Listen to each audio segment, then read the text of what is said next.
ಇದು ತುಂಬಾ low cost ಅಲ್ಲಿ ಆಗ್ತಕ್ಕಂಥದ್ದು. ಸುಮಾರು ಒಂದು 10 ರಿಂದ 15 ಹಸಿಗೆ ನಿಮ್ಗೆ 1.5 ಲಕ್ಷದಿಂದ 2 ಲಕ್ಷ ರೂಪಾಯಿ ಒಳಗಡೆ ಶೆಡ್ ಮುಗಿದೋಗ್ಬಿಡುತ್ತೆ. 10 ಹಸುಗೆ ಸ್ನಾನ ಮಾಡಿಸ್ಬೇಕು ಅಂದ್ರೆ 3 ರಿಂದ 4 ಗಂಟೆ ಟೈಮ್ ಬೇಕು. ಆದ್ರೆ ಹಸುಗಳು ಯಾವ್ದಕ್ಕೂ ಸ್ನಾನ ಮಾಡಿಸಲ್ಲ, ನಾವು ಸ್ನಾನನೇ ಮಾಡಿಸಲ್ಲ. ವೈಜ್ಞಾನಿಕವಾಗಿ ಹಸುಗಳಿಗೆ ಸ್ನಾನ ಮಾಡಿಸ್ಲೇಬಾರ್ದು. ಸ್ನಾನ ಯಾಕೆ ರೈತ ಮಾಡಿಸ್ತಾನೆ ಅಂತಂದ್ರೆ, ಹಗ್ಗ ಹಾಕಿ ಕಟ್ಟಾಕಿರ್ತಾನಲ್ವಾ, ಅದು ಜಾಸ್ತಿ ಹೊತ್ತು ನಿಂತ್ಕೊಳ್ಳೋಕಲ್ಲ, ಸಗಣಿ ಹಾಕಿರುತ್ತಲ್ವಾ, ಸಗಣಿ ಮೇಲೆ ಮಲ್ಕೊಳ್ಳುತ್ತೆ, ಬೆಳಿಗ್ಗೆ ಗಲೀಜಾಗುತ್ತೆ. ಅವ್ನು ತಗೊಂಬಂದು ನೀರು ತಗೊಂಬಂದು ಅದಕ್ಕೆ ಕಂಪ್ರೆಸರ್ ಹಿಡಿದ್ಬಿಟ್ಟು ಅವ್ನ ತೊಳಿತಾ ಕುತ್ಕೋಬೇಕು. ಅವನು ಅನವಶ್ಯಕವಾದಂತ ಕೆಲಸ ಅದು. ಒಂದು ಕರುನ ನೀವು 2 ವರ್ಷ ಸಾಕ್ಬೇಕು ಅಂತಂದ್ರೆ ಕನಿಷ್ಠ ಅಂದ್ರೆ ಒಂದು 40,000 ರೂಪಾಯಿ ಖರ್ಚಾಗುತ್ತೆ. 40 ರಿಂದ 45,000 ರೂಪಾಯಿ ತನಕಲೂ ಕೂಡ ಖರ್ಚಾಗುತ್ತೆ. 20 ತಿಂಗಳಿಗೆ ಅದು ಕನಿಷ್ಠ ಅಂದ್ರೂ ಕೂಡ 90,000 ರೂಪಾಯಿಗೆ ಹೋಗುತ್ತೆ. ಅದು ನಿಮ್ಗೆ FD ಅಲ್ಲ, ಅದು RD. ಅದು ತಿಂಗಳ ಕೊಡ್ತಕ್ಕಂಥದ್ದು. ಕನಿಷ್ಠ ಅಂದ್ರೂ ಕೂಡ ನಿಮ್ಗೆ 90,000 ರೂಪಾಯಿಗೆ ಹೋಗುತ್ತೆ. ಚೆನ್ನಾಗಿದೆ ಸ್ವಲ್ಪ ಬ್ರೀಡ್ ಕ್ಯಾರೆಕ್ಟರ್ ಅಂತಂದ್ರೆ 1.5 ಲಕ್ಷ ರೂಪಾಯಿ ತನಕ ಕೂಡ ಹೋಗುತ್ತೆ. ಬರ್ರಿ ಬೀಗ್ರ, ಊಟ ಮಾಡೋಣ. ಬಾಳ್ ಮಂದಾಗ್ಲಿ ತಗೋರಿ. ನಿಮ್ ಬಾಯಾರಿಕೆಯಿಂದ ಹಂಗ ಆಗ್ಲೇವಾ? ಗೆಳೆಯರೇ, ಡೈರಿ ಫಾರ್ಮ್ ಮಾಡೋರಿಗೆ ಭಾಳ ಮುಖ್ಯವಾದದ್ದು ಶೆಡ್ಡನ್ನು ಹೇಗೆ ಕಟ್ಟಬೇಕು, ಯಾವ ಅಳತೆಯಲ್ಲಿ ಕಟ್ಟಬೇಕು, ಹೇಗೆ ಕಟ್ಟಬೇಕು, ಖರ್ಚು ವೆಚ್ಚ ಏನು, ಹೇಗಿದ್ರೆ ಸರಿಯಾಗಿರುತ್ತೆ ಅನ್ನೋದನ್ನು ತಿಳಿಸ್ಕೊಡಕ್ಕೆ ಸರ್ ಇದ್ದಾರೆ. ಸರ್, ಈಗ ಶೆಡ್ಗಳ ಬಗ್ಗೆ ಸರ್. ನೋಡಿ, ಹಸುಗಳು ಸಾಕಬೇಕಾದ್ರೆ ಕೊಟ್ಟಿಗೆ ಬಹಳ ಮುಖ್ಯ. ಕೊಟ್ಟಿಗೆ ಯಾವ ರೀತಿ ಇರಬೇಕು ಅಂತ ನಾವು ಎಲ್ಲ ವಿಚಾರದಲ್ಲೂ ಕೂಡ ಅಪ್ಡೇಟ್ ಆಗಿದ್ದೀವಿ. ನೀವು ಉಪಯೋಗಿಸೋ ಮೊಬೈಲ್ ಅಲ್ಲಿ ಅಪ್ಡೇಟ್ ಆಗಿದ್ದೀರಾ? ಹೌದಾ? ಹಾಕೊಳ್ಳೋ ಬಟ್ಟೆನಲ್ಲಿ ಅಪ್ಡೇಟ್ ಆಗಿದ್ದೀವಿ. ಓಡಿಸೋ ಗಾಡಿಗಳಲ್ಲಿ ಅಪ್ಡೇಟ್ ಆಗಿದ್ದೀವಿ. ಹೌದಾ? ನಮ್ ತಾತನ ಕಾಲದಲ್ಲಿ ಓಡಿಸಿದ ಗಾಡಿನಲ್ಲೇ ನಾವು ಬರ್ತಾ ಇಲ್ಲ ಇವತ್ತಿನ ದಿವಸ. ಮನೆ ಕಟ್ಟೋ ವಿಚಾರದಲ್ಲಿ ಹೌದಾ, ಈಗ ಒಂದು 40 ವರ್ಷದ ಹಿಂದೆ ಕಟ್ಟದಂಗೆ ನೀವು ಮನೆ ಕಟ್ತಾ ಇದ್ದೀರಾ? ಇಲ್ಲ. ಟೆಕ್ನಾಲಜಿ ಇಂಪ್ರೂವ್ ಆಗಿದೆ ಅಲ್ವಾ? ನಾವೆಲ್ಲಾದ್ರೂ ಕೂಡ ಅದನ್ನ ಅಳವಡಿಸ್ಕೊಂಡಿದೀವಿ. ಆದ್ರೆ ಹಸುಗಳು ಕಟ್ಟೋ ವಿಚಾರದಲ್ಲಿ ಮಾತ್ರ ನಮ್ ತಾತನ ಕಾಲದಲ್ಲಿ ಹೇಗಿತ್ತೋ ಕೊಟ್ಟಿಗೆಗಳು ಇವತ್ತಿಗೂ ಹಾಗೆ ಇದೆ. ಅದೇ ತರನೇ ಹಸುಗಳನ್ನ ನಾವು ಕಟ್ತಾ ಇದೀವಿ, ಹಸುಗಳನ್ನ ಸಾಕ್ತಾ ಇದೀವಿ. ಅದ್ ಬೇಕಾ ಬೇಡವಾ ಅಂತ ಯೋಚನೆ ಮಾಡ್ತಾ ಇಲ್ಲ. ಸೊ ಅಕ್ಷಯಕಲ್ಪ ಈ ನಿಟ್ಟಿನಲ್ಲಿ ಅಧ್ಯಯನ ಮಾಡಿ ನಿಜವಾಗ್ಲೂ ಹಸುಗಳಿಗೆ ಯಾವ ರೀತಿಯ ಕೊಟ್ಟಿಗೆ ಬೇಕು ಅನ್ನೋದನ್ನ ಒಂದು ಡಿಸೈನ್ ಮಾಡಿದೆ. ಅದನ್ನ ಇವತ್ತು ನೀವು ಇದನ್ನೆಲ್ಲ ನೋಡ್ತಾ ಇದ್ದೀರಾ, ಆಯ್ತಾ? ಸೊ ಬನ್ನಿ ಹಂಗೆ ಒಳಗಡೆ ಹೋಗೋಣ, ಹೇಳ್ತಾ ಹೋಗ್ತೀವಿ. ಇದು ಏನ್ ಸೈಜ್ ಅಲ್ಲಿ ಇದೆ ಸರ್? ಇದು ಮೊದಲು ಸೈಜ್ ಬರುತ್ತಾ? ಹೇಳ್ತೀನಿ. ಕೊಟ್ಟಿಗೆ ಹಸುಗಳು ಕಾಡಿನಲ್ಲಿ ಇದ್ದಂತ ಪ್ರಾಣಿಗಳು. ಅವುಗಳಿಗೆ ಯಾವುದೇ ರೀತಿಯಾದ ಕೊಟ್ಟಿಗೆಗಳೇನು ಇರಲಿಲ್ಲ. ನಾವು ಅವುಗಳನ್ನ ತಗೊಂಡ್ಬಂದು ಹಾಲಿನ ಉತ್ಪಾದನೆಗೋ ಮತ್ತೊಂದಕ್ಕೋ ಕೆಲಸ ಮಾಡಿಸೋದಕ್ಕೋ ನಾವು ಅದನ್ನ ತಗೊಂಡ್ಬಂದು ಸಾಕೋದಕ್ಕೆ ಶುರು ಮಾಡಿದ್ವಿ. ಸೊ ಅಂದ್ರೆ ಪ್ರಕೃತಿನಲ್ಲಿ ದೇವರ ಅದಕ್ಕೆ ಬೇಕಾದಂತ ಚರ್ಮ, ಬೇಕಾದಂತ ಕೂದಲು ಎಲ್ಲ ಕೊಟ್ಬಿಟ್ಟು ನೀನ್ ಹೀಗಿರು ಅಂತ ಬಿಟ್ಬಿಟ್ಟಿದ್ದ. ನಾವು ಅದನ್ನ ತಗೊಂಡ್ಬಂದು ನಮಗೆ ಅನುಕೂಲಕ್ಕೆ ತಕ್ಕಂತೆ ಅವಕ್ಕೆ ಬೇಕೋ ಬೇಡವೋ ಗೊತ್ತಿಲ್ಲ, ಕೆಲವೊಂದಿಷ್ಟು ಅವುಗಳ ಮೇಲೆ ಹೇರ್ಬಿಟ್ವಿ. ಏನು ಮೊದಲನೇದಾಗಿ ಹೇರಿದ್ದೇನಪ್ಪಾ ಅಂದ್ರೆ ಅವಕ್ಕೆ ಮೂಗು ದಾರ ಹಾಕ್ಬಿಟ್ಟು, ಮೂಗಿಗೆ ದಾರ ಹಾಕ್ತಾರಲ್ಲ, ನಿಮ್ ಕಡೆನೂ ಹಾಕ್ತಾರೆ ಅಂತ ಹಾಕ್ಬಿಟ್ಟು ಆ ಕಡೆ ಹಗ್ಗ ಹಾಕಿ ಅದನ್ನ ಕಟ್ಬಿಡೋದು. ಅದಕ್ಕೆ ಹಿಂಸೆ ಆಗ್ತಾ ಇದೆಯೋ, ಖುಷಿ ಆಗ್ತಾ ಇದೆಯೋ, ನಿಜವಾಗ್ಲೂ ಅದಕ್ಕೆ ಏನಾಗ್ತಾ ಇದೆ ಅಂತ ನಮಗೆ ಗೊತ್ತಿಲ್ಲ. ಸೊ ಈ ರೀತಿ ಮಾಡ್ತಾ ಇದೀವಿ. ಆದ್ರೆ ನೋಡಿ, ನೀವು ಯಾವ್ದಾರ ಕೊಟ್ಟಿಗೆ ಒಳಗಡೆ ಹೋದ್ರೆ ನೀವು ಹಸುಗಳು ಎಲ್ಲದೂ ನಿಮ್ ಕಡೆ ತಿರುಗಿ ನೋಡುತ್ತವೆ, ಗಮನಿಸಿದೀರಾ? ಇವತ್ತು ಕನ್ವೆನ್ಷನಲ್ ಡೈರಿ ಅಂತ ಏನ್ ಹೇಳ್ತೀವಿ, ಹಳ್ಳಿಗಳ ಕಡೆ ಹೋಗಿ ಕೊಟ್ಟಿಗೆ ಒಳಗಡೆ ಹೋಗ್ತಿದ್ದಂಗೆ ಹಸುಗಳೆಲ್ಲದೂ ಕೂಡ ನಿಮ್ ಕಡೆ ತಿರುಗಿ ನೋಡುತ್ತವೆ. ಯಾಕೆ ಅಂದ್ರೆ ಯಾರಾದ್ರೂ ಬಂದ್ರೆ ನಮ್ಮನ್ನ ಈ ಬಂಧನದಿಂದ ಬಿಡಿಸ್ತಾರೇನೋ ಅಂತ. ನೋಡಿ, ಯಾವ್ದಾರ ಹಸು ನಿಮ್ಮನ್ನ ತಿರುಗಿ ನೋಡ್ತಾ ಇದೆಯಾ ಅಂತ. ಯಾವನೋ ಬಂದ ಏನೋ ಮಾತಾಡ್ಕೋತಾನೆ ಹೋಗ್ತಾನೆ, ನನ್ ಪಾಡಿ ನನ್ನ ಆಹಾರ ಇಲ್ಲಿದೆ ಅಂತ ಅವು ತಿನ್ಕೋತಾ ಇವೆ. ಅಂದ್ರೆ ಅವು ಸಂತೋಷವಾಗಿದೆ ಅಂತ ಇದನ್ನೇ ಅದು ನಮ್ಗೆ ಹೇಳ್ತಾ ಇವೆ. ಹಸುಗಳು ಸಂತೋಷವಾಗಿದ್ರೆ ಅದ್ರಲ್ಲಿ ಬರ್ತಕ್ಕಂಥ ಉತ್ಪನ್ನನು ಕೂಡ ತುಂಬಾ ಉತ್ಕೃಷ್ಟವಾಗಿರುತ್ತೆ. ಹಸುಗಳು ಟೆನ್ಷನ್ ಮಾಡ್ಕೊಂಡು ಸ್ಟ್ರೆಸ್ ಅಲ್ಲಿ ನಮ್ಗೆ ಆ ಉತ್ಪನ್ನವನ್ನ ಕೊಟ್ರೆ ಅದು ಯಾವುದೇ ಕಾರಣಕ್ಕೂ ಅಮೃತ ಆಗೋದಿಲ್ಲ, ಅದು ವಿಷ ಆಗುತ್ತೆ. ಮೊದಲನೇದ ನಾವಿಲ್ಲಿ ಕಲಿಬೇಕಾಗಿರೋದು ಹಸುಗಳನ್ನ ಸಂತೋಷವಾಗಿ ಇಟ್ಕೊಳ್ತಕ್ಕಂಥದ್ದು. ಹಸುಗಳು ಯಾವಾಗ ಸಂತೋಷವಾಗಿರ್ತಕ್ಕಂಥ ಯಾವಾಗ ಇರ್ತವೆ ಅಂತಂದ್ರೆ ಪ್ರಕೃತಿ ದತ್ತವಾದಂತಹ ಒಂದು ಕೊಟ್ಟಿಗೆ ಅಂತ ಹೇಳ್ತೀವಲ್ವಾ, ಅದ್ರೊಳಗಡೆ ಇದ್ದಾಗ ಮಾತ್ರ ಹಸುಗಳು ಸಂತೋಷವಾಗಿರುತ್ತೆ. ಇಲ್ಲಿ ಗಮನಿಸ್ತಾ ಇದ್ದೀರಾ ನೀವು, ಇದಕ್ಕೆ ಯಾವುದೇ ರೀತಿಯಾದ ಗೋಡೆ ಇಲ್ಲ. ಈ ಶೆಡ್ಗಳಿಗೆ ಗೋಡೆ ಇಲ್ಲ, ಓಪನ್ ಶೆಡ್ ಅಂದ್ರೆ ಬಯಲಲ್ಲಿ ಇದ್ದಂಗೆ ಇದೆ. ಅದಕ್ಕೆ ಏನ್ ಬೇಕೋ ನೆರಳನ್ ಮಾತ್ರ ಮಾಡಿದೀವಿ ಅಷ್ಟೇ. ಸಣ್ಣ ಗಾಳಿ ಬೀಸ್ತಾ ಇದೆ ಅಲ್ವಾ? ಈ ಶೀಟ್ ತೆಳಗಡೆ ನಿಂತಿದ್ರು ಕೂಡ ನಿಮ್ಗೆ ಯಾವುದೇ ರೀತಿಯಾದ ಕಾವನ್ನಂತ ಅನ್ನಿಸ್ತಾ ಇಲ್ಲ ಅಲ್ವಾ? ಯಾಕೆ ಅಂತಂತಂದ್ರೆ ಇದು ಮಾಡಿರ್ತಕ್ಕಂಥದ್ದು ಮೇಲ್ಗಡೆ ರೂಫ್ ನೋಡಿ, ಅದು ನಾವಿಲ್ಲಿ ಜೋಡಿಸಿಲ್ಲ ಪೂರ್ತಿ, ಅದರಲ್ಲಿ ಗ್ಯಾಪ್ ಇದೆ. ಅಂದ್ರೆ ಗಾಳಿ ಬಿಸಿ ಆದಾಗ ಏನಾಗುತ್ತೆ, ಯಾವುದೇ ಬಿಸಿ ಆಗ್ಲಿ ವಸ್ತು ತೇಲುತ್ತೆ. ಅದು ಮೇಲ್ಗಡೆ ಹೋದಾಗ ಅದು ಹೊರಗಡೆ ಹೋಗೋದಕ್ಕೆ ಜಾಗ ಇದೆ ಅಂದ್ರೆ ಬಿಸಿ ಗಾಳಿ ಹೊರಗಡೆ ಹೊಟ್ಟೋಗುತ್ತೆ. ಬಟ್ ನೀರ್ ಒಳಗಡೆ ಬರೋದಿಲ್ಲ. ಯಾಕೆ ಅಂದ್ರೆ ಅದನ್ನ ನಾವು ಈ ರೀತಿ ಕೊಟ್ಟಿರ್ತೀವಿ. ಒಂದು ಭಾಗದ ಸೀಟು ಮುಂದ್ಗಡೆಗೆ ಜಾಸ್ತಿ ಇದಾಗಿರುತ್ತೆ, ಪ್ರೊಜೆಕ್ಟ್ ಆಗಿರುತ್ತೆ. ಸೊ ಯಾವುದೇ ಕಾರಣಕ್ಕೂ ಇರಿಚಲು ಬರೋದಿಲ್ಲ. ಸೊ ಈ ತರ ಓಪನ್ ಇದ್ದಾಗ ಏನಾಗುತ್ತೆ, ಬಿಸಿ ಗಾಳಿ ಮೇಲ್ಗಡೆ ಹೊಟ್ಟೋಗುತ್ತೆ, ತಂಪಾದ ಗಾಳಿ ತೆಳಗಡೆ ಬರುತ್ತೆ. ಯಾವಾಗ್ಲೂ ಹಸು ಶೆಡ್ ನೋಡಿ ಇದೇ ತರ ಇರುತ್ತೆ. ಅದು ಶೀಟ್ ಹಾಕಿ ಈ ತರ ಇರುತ್ತೆ. ಓಕೆ. ಏನೋ ನಿಮಗೆ ಶೆಕೆ ಅಂತ ಅನ್ನಿಸ್ತಾ ಇಲ್ಲ ಏನಿಲ್ಲ ಸರ್ ಅಲ್ವಾ? ಸೊ ಹೀಗೆ ಈ ತರ ಮೊದಲನೇದಾಗಿ ಗಾಳಿ ಆಡ್ಬೇಕು, ಗಾಳಿ ಬೆಳಕು ಚೆನ್ನಾಗಿರ್ತಕ್ಕಂಥದ್ದು ಶೆಡ್ ಆಗಿರ್ಬೇಕು. ಸುಮಾರು ಜನ ನಮ್ಮಲ್ಲಿ ಬರ್ತಾರೆ ರೈತರುಗಳು ಬಂದ್ಬಿಟ್ಟು, ಸರ್ 1 ತಿಂಗಳು ಮುಂಚೆ ಬಂದಿದ್ರೆ ನನಗೆ 12 ಲಕ್ಷ ದುಡ್ಡು ಉಳಿಸ್ಬೋದಾಗಿತ್ತು ಸರ್ ಅಂತ. 12 ಲಕ್ಷದ ಮೇಲೆ ಅವರು ಶೆಡ್ಡಿ ಖರ್ಚು ಮಾಡಿದ್ದಾರೆ. ಗೋಡೆಗಳು ಕಟ್ಟಿ, ಕಿಟಿಗಳು ಇಟ್ಟು, ಅದಕ್ಕೆ ಗೊಂತುಗಳನ್ನ ಬೇರೆ ತರ ಮಾಡಿ ಸುಮಾರು ದುಡ್ಡುಗಳನ್ನ ಖರ್ಚು ಮಾಡ್ಬಿಟ್ಟಿದ್ದಾರೆ. ಇದು ತುಂಬಾ ಲೋ ಕಾಸ್ಟ್ ಅಲ್ಲಿ ಆಗ್ತಕ್ಕಂಥದ್ದು. ಸುಮಾರು 10 ರಿಂದ 15 ಹಸಿಗೆ ನಿಮ್ಗೆ 1.5 ಲಕ್ಷದಿಂದ 2 ಲಕ್ಷ ರೂಪಾಯಿ ಒಳಗಡೆ ಶೆಡ್ ಮುಗಿದೋಗ್ಬಿಡುತ್ತೆ. ನಾವು ರೈತರಿಗೆ ಹೇಳೋದೇ, ಈ ಫ್ಯಾಬ್ರಿಕೇಶನ್ ಬೇಡ, ಬೇಕಾದ್ರೆ ನಿಮ್ ಮೇಲ್ಗಡೆ ತೆಂಗಿನ ಗರಿ ಹಾಕಿ ಸಾಕು. ಯಾಕೆಂದ್ರೆ ಹಸುಗಳೇನು ಕತ್ತೆತ್ ನೋಡಿ ಇವ್ನು ಏನ್ ಹಾಕಿದ್ದಾನೆ ಅಂತ ನೋಡೋದಿಲ್ಲ. ಅವಾಗ ಬೇಕಾಗಿರೋದು ನೆರಳು, ತಂಪಾದ ನೆರಳು ಅಷ್ಟೇನೆ. ಅದನ್ನು ಒದಗಿಸ್ಕೊಡಿ. ನಿಮ್ಮಲ್ಲಿ ಇರ್ತಕ್ಕಂಥ ಸ್ಥಳೀಯವಾಗಿರ್ತಕ್ಕಂಥ ಮೆಟೀರಿಯಲ್ಗಳನ್ನ ಉಪಯೋಗಿಸ್ಕೊಂಡೆ ಶೆಡ್ ಮಾಡಿ. ಆದ್ರೆ ನೆಲದಲ್ಲಿ ಯಾವುದೇ ರಾಜಿ ಬೇಡ. ಗೊಂತು ಎಷ್ಟು ಅಗಲ ಇರಬೇಕು, ಅದು ಮಲ್ಕೊಳ್ತಕ್ಕಂಥ ಜಾಗ, ನಿಂತ್ಕೊಳ್ತಕ್ಕಂಥ ಜಾಗ ಎಷ್ಟಿರ್ಬೇಕು, ಅದಕ್ಕೆ ಅಂಗಳ ಎಷ್ಟಿರ್ಬೇಕು ಅನ್ನೋದ್ರಲ್ಲಿ ರಾಜಿ ಬೇಡ ಅಷ್ಟೇ. ಮೇಲ್ಗಡೆ ಹಾಕ್ತಕ್ಕಂಥದ್ರಲ್ಲಿ ನೀವು ತೆಂಗಿನ ಗರಿನೇ ಹಾಕ್ಬಿಟ್ಟು ಶೆಡ್ ಮಾಡಿ, ಏನು ತಪ್ಪಿಲ್ಲ. ಸೊ ಇದನ್ನ ನಾವು ರೈತರಿಗೆ ಹೇಳ್ತೀವಿ. ಇದು ಹೇಗಿದೆ, 6 ಅಡಿ ಬರುತ್ತೆ ಗೊಂತು, ಮಧ್ಯೆ 2 ಅಡಿ ನಾವು ಓಡೋದಕ್ಕೆ ಜಾಗ, ಈ ಕಡೆ 2 ಅಡಿ, ಈ ಕಡೆ 2 ಅಡಿ ಮೇವು ಹಾಕೋದಿಕ್ಕೆ. ಆಯ್ತಾ? ಈ ಹಸು ನಿಲ್ತಕ್ಕಂಥ ಜಾಗ 4.5 ಅಡಿ ಬರುತ್ತೆ ಅಷ್ಟೇನೆ. ಹಸು ಹೇಗ್ ಬೇಕಾದ್ರೂ ಮಲಗಿರ್ಬೋದು.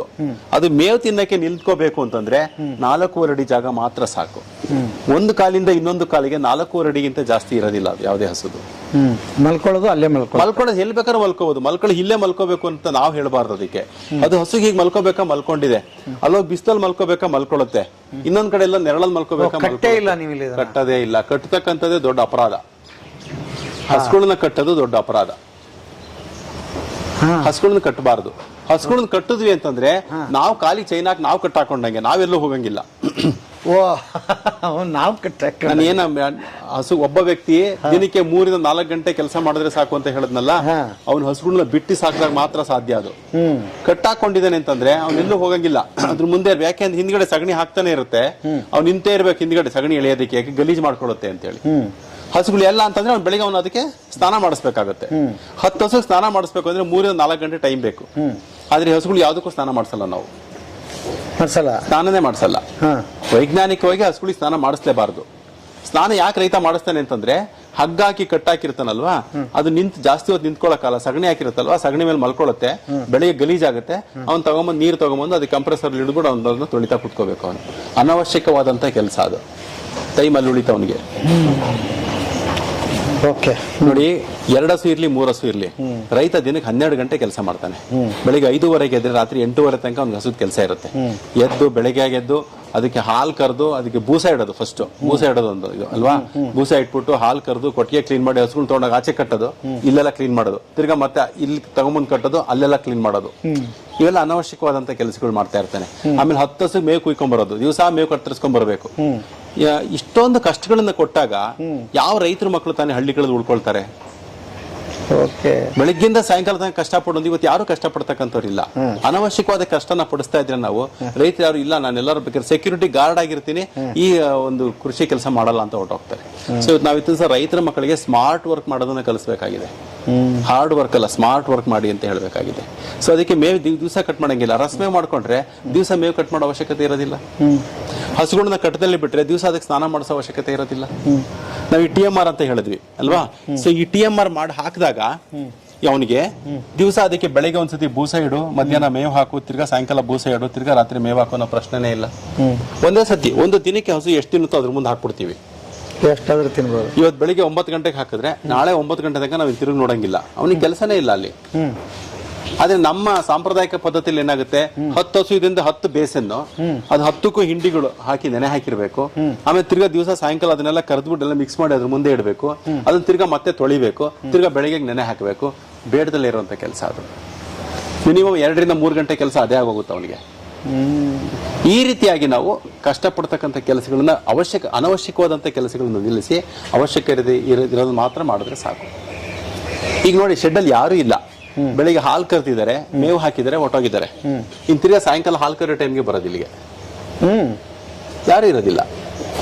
ಬಟ್ ನೀವು ಅದು ಓಡಾಡೋದಕ್ಕೆ ಅದಕ್ಕೆ ಇಲ್ಲಿ ಗಮನಿಸ್ತಾ ಅಂಗಳ ಮಾಡ್ಕೋಬೇಕು. ಫೆನ್ಸಿಂಗ್ ನೀವು ಹಾಕಿದ್ದೀರಿ, ಅಂಗಳ ಅದನ್ನ ಹೇಳೋದು. ಇಲ್ಲಿ ಮಾತ್ರ ರಾಜಿ ಆಗೋಂಗಿಲ್ಲ, ಅಂಗಳ ಮಾಡ್ಕೋಬೇಕು. ಅದಕ್ಕೆ ಹೊಂದ್ಕೊಂಡಂತೆ ಶೆಡ್ಡಿಗೆ ಹೊಂದ್ಕೊಂಡಂತೆ ಅಂಗಳ ಇರಬೇಕು, ಅಲ್ಲಿ ನೀರಿನ ವ್ಯವಸ್ಥೆ ಇರಬೇಕು. ಹಸು ಯಾವಾಗ ಬೇಕಾದ್ರೂ ಹೋಗಿ ನೀರು ಕುಡಿಬಹುದು, ಯಾವಾಗ ಬೇಕಾದ್ರೂ ಬಂದು ಅದು ಊಟ ಮಾಡಬಹುದು, ಎಲ್ಲಿ ಬೇಕಾದ್ರೂ ಮಲ್ಕೋಬಹುದು. ಬಿಸಿಲು ಬೇಕು ಅಂದ್ರೆ ಬಿಸಿಲಲ್ಲಿ ಮಲ್ಕೋಬೇಕು, ನೆರಳು ಬೇಕು ಅಂದ್ರೆ ನೆರಳಲ್ಲಿ ಮಲ್ಕೋಬೇಕು. ಆ ತರದ ಒಂದು ವ್ಯವಸ್ಥೆಯನ್ನ ಮಾಡ್ಬಿಟ್ರೆ ನಮಗೆ ಕೆಲಸ ಕಮ್ಮಿ. ಸೊ ಇದು ಯಾವ ಶೆಡ್ ಮಾಡಿದ್ರು ಇದು ಅನ್ವಯಿಸುತ್ತೆ. ಹೌದು, ಇದು ಬರೀ ಇದಕ್ಕೆ ಅಂತ ಏನಿಲ್ಲ, ಎಲ್ಲದಕ್ಕೂ ಕೂಡ ಅದಕ್ಕೆ ಅನುಗುಣವಾಗಿ ಯಾವ ಪ್ರಾಣಿಗೆ ಯಾವ ತರ ಬೇಕು ಅಂತ ಶೆಡ್ ಅನ್ನ ವ್ಯವಸ್ಥೆಯನ್ನ ಮಾಡ್ಕೋಬೇಕು. ಸೊ ಇಲ್ಲಿ ನಾನು ಹೇಳಿದೆ 4.5 ಅಡಿ ಅಂತ, ಅದ್ ಹಿಂದ್ಗಡೆ 1.5 ಅಡಿ ಅಷ್ಟು ಚರಂಡಿ ಬಿಟ್ಟಿರ್ಬೇಕು. ಯಾಕೆಂದ್ರೆ ಹಸುಗಳು ಮೇವು ತಿನ್ಬೇಕಾದ್ರೆ ಜಾಸ್ತಿ ಗಂಜಲ ಮತ್ತೆ ಸಗಣಿ ಹಾಕೋದು. ಸೊ ಅದಕ್ಕೆ ಕರೆಕ್ಟ್ ಆಗೋದು ಅದ್ರೊಳಗಡೆನೆ ಬೀಳ್ಬೇಕದು. ನೋಡಿ ಅಲ್ಲಿ ಕಾಣಿಸ್ತದೆ ನಿಮ್ಗೆ, ಅದ್ರೊಳಗಡೆನೆ ಬೀಳ್ಬೇಕು. ಅದನ್ನ ಕ್ಲೀನ್ ಮಾಡ್ಕೊಂಡ್ರೆ ಸಾಕು. ಅಲ್ಲಲ್ಲೇ ಸಗಣಿ ಹಾಕಿರುತ್ತೆ, ಅದನ್ನ ಎತ್ಕೊಂಡ್ರೆ ಸಾಕು. ಯಾವುದೇ ಪ್ರಾಣಿ ತನ್ನ ಮಲದ ಮೇಲೆ ಮಲಗಲ್ಲ, ವಿಧಿ ಇಲ್ಲ ಅಂದಾಗ ಮಾತ್ರ ಮಲಗುತ್ತಷ್ಟೇ. ತನ್ನ ಮಲದ ಮೇಲೆ ಯಾವುದೇ ಪ್ರಾಣಿನೂ ಮಲಗಲ್ಲ. ಇನ್ನೇನು ವಿಧಿ ಇಲ್ಲ ನನಗೆ ಅಂತಂದಾಗ ಮಾತ್ರ ಮಲ್ಕೊಳ್ಳುತ್ತೆ ಅದು. ಈ ಹಸು ಯಾಕೆ ಈ ಕಡೆ ತಿರ್ಕೊಂಡು ಮಲ್ಕೊಳ್ಳಿಲ್ಲ? ಇಲ್ಲಿ ಕ್ಲೀನ್ ಆಗಿದೆ ಅಂತ ಗೊತ್ತದಕ್ಕೆ, ಅದಕ್ಕೆ ಬಂದು ಇಲ್ಲಿ ಮಲ್ಕೊಂಡಿದೆ.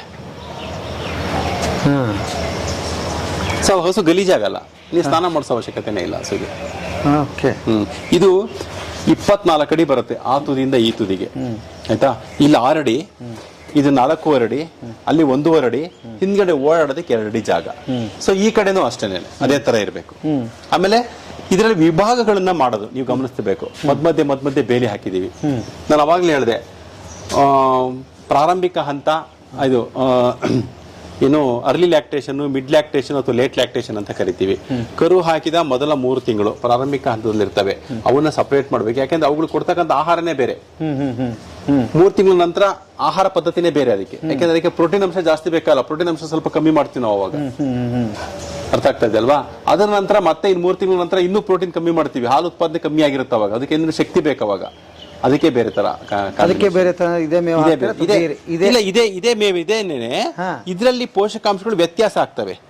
ಅಂದ್ರೆ ಪ್ರೋಟೀನ್ ಸ್ವಲ್ಪ ಕಮ್ಮಿ ಆಗುತ್ತೆ, ಕಾರ್ಬೋಹೈಡ್ರೇಟ್ ಜಾಸ್ತಿ ಆಗುತ್ತೆ. ಅಲ್ಲಿ ತಯಾರು ಮಾಡ್ಬೇಕಾದ್ರೆ ಬೇರೆ ಹಾಕೊಂಡು ತಯಾರು ಮಾಡ್ಬಿಟ್ಟು ಇದಕ್ಕೆ ಹಾಕ್ತಿವಿ. ಈ ಹಸು ಹೋಗ್ಬಿಟ್ಟು ಆ ಕಡೆ ತಿನ್ನಕಾಲ, ಅದು ಬಂದ್ಬಿಟ್ಟು ಇಲ್ಲಿ ತಿನ್ನಕಾಲ, ಮಧ್ಯೆ ಬೇಲಿ ಇರೋದ್ರಿಂದ.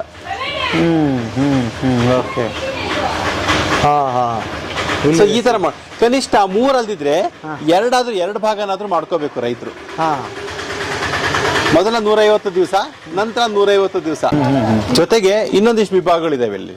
ನೀವು ಈ ಕಡೆ ನೋಡಬಹುದು, ಇಲ್ಲಿ ಕರುಗಳಿಗೆ ಬೇರೆ ವಿಭಾಗ ಇದೆ. 3 ತಿಂಗಳ ತನಕ ನಾವು ಕರುಗಳು ಇದೇ ತರ ಸಾಕೋದು. ಕರುಗಳು ಸಾಕಾಣಿಕೆಯಲ್ಲಿ ಬಹಳ ಮುಖ್ಯವಾಗಿ ಏನಪ್ಪಾ ಅಂತಂದ್ರೆ, ಅದಕ್ಕೆ 2.5 ತಿಂಗಳಾಗ ತನಕ ಮೇವು ಕೊಡಬಾರ್ದು. ಆಮೇಲೆ ಅದಕ್ಕೆ 2.5ರಿಂದ 3 ತಿಂಗಳ ನಂತರ ಅದಕ್ಕೆ ನಾವು ಮೇವನ್ನ ರೂಢಿ ಮಾಡ್ಬೇಕು. ಅಲ್ಲಿ ತನಕ ನಾವು ಅದಕ್ಕೆ ಕರುವಿನ ಪ್ರಾರಂಭಿಕ ಆಹಾರ, ನೀರು, ಹಾಲು ಇಷ್ಟು ಮಾತ್ರ ಕೊಡ್ಬೇಕಷ್ಟೇ. ನಮ್ಮಲ್ಲಿ ರೈತರುಗಳು 3 ತಿಂಗಳ ತನಕ ಅದಕ್ಕೆ ನೀರೇ ಕೊಡ್ಸಲ್ಲ. ನೀರು ಕುಡಿಸ್ಬಿಟ್ರೆ ರಕ್ತ ಗಂಜಾಗುತ್ತೆ, ಹೊಟ್ಟೆ ಉಬ್ಬರಿಸ್ಕೊಳ್ಳುತ್ತವೆ, ಕೈಕಾಲು ಸಣ್ಣ ಆಗುತ್ತೆ, ಕರುಗಳು ಸತ್ತೋಗ್ಬಿಡುತ್ತವೆ ಅಂತ ಹೇಳಿ. ಆಯ್ತಾ? ಸೊ ಇಲ್ಲಿ ನೀರನ್ನ ನಾವು 10 ದಿವಸ ಆಗ್ತಿದಂಗೆ ಅದಕ್ಕೆ ಶುದ್ಧವಾದ ನೀರನ್ನ ಕುಡಿಯೋದಕ್ಕೆ ಶುರು ಮಾಡಿಸ್ತೀವಿ. ಎಷ್ಟು ಬೇಕಾದ್ರೂ ಕುಡಿಬಹುದು. ನೋಡಿ ಇಲ್ಲಿ ಗಮನಿಸ್ತೀವಿ, ನೀರು ಯಾವಾಗ್ಲೂ ಇರುತ್ತೆ ಇದ್ರಲ್ಲಿ. ಆಯ್ತಾ? ಇದು ಕರುವಿನ ಪ್ರಾರಂಭಿಕ ಆಹಾರ. ಇದನ್ನ ಯಾವ ರೀತಿ ಮಾಡ್ಕೋಬೇಕು ಅನ್ನೋದನ್ನು ಕೂಡ ಇದನ್ನ ಮನೆಯಲ್ಲೇ ಮಾಡ್ಕೋಬೇಕು. ಇದನ್ನ ಹೊರಗಡೆ ತರಂಗಿಲ್ಲ. ಆ ಮನೇಲಿ ಇರ್ತಕ್ಕಂಥ ಹಿಂಡಿ ಮತ್ತೆ ಬೂಸು ಮಿಶ್ರಣ ಜೊತೆಗೆ ಖನಿಜ ಮಿಶ್ರಣನ ಒಂದು ಪ್ರಮಾಣ ಇರುತ್ತೆ, ಆ ಪ್ರಮಾಣದಲ್ಲಿ ಮಿಕ್ಸ್ ಮಾಡ್ಕೊಂಡು ಮಾಡ್ಕೋಬೇಕು. ಅದೇ ಯಾವಾಗ ಬೇಕೋ ಅದು ಎಷ್ಟು ಬೇಕಾದ್ರೂ ಅದು ತಿನ್ಬೇಕದು. 3 ತಿಂಗಳ ತನಕ ಈ ತರದಲ್ಲಿ ಮಾಡ್ಕೊಂಡು ಸಾಕಿದ್ರೆ ನಮ್ಗೆ 2 ವರ್ಷಕ್ಕೆ ಇದು ಹಸುವಾಗಿ ಮಾರ್ಪಡುತ್ತೆ. 2 ವರ್ಷದ ಒಳಗಡೆ 20 ತಿಂಗಳಿಗೆ ಹಸು ಆಗ್ಬಿಡುತ್ತೆ. 9ರಿಂದ 10 ತಿಂಗಳ ರೇಟಿಗೆ ಬರುತ್ತೆ. 1-2 ತಿಂಗಳು ಬಿಟ್ಟು 11ರಿಂದ 12 ತಿಂಗಳಲ್ಲಿ ನಾವೇನಾದ್ರು ಅದಕ್ಕೆ ಸೆಮೆನ್ ಕೊಡ್ಸಿದ್ರೆ 21 ತಿಂಗಳಿಗೆ ಅದು ಹಸು ಆಗ್ಬಿಡುತ್ತೆ.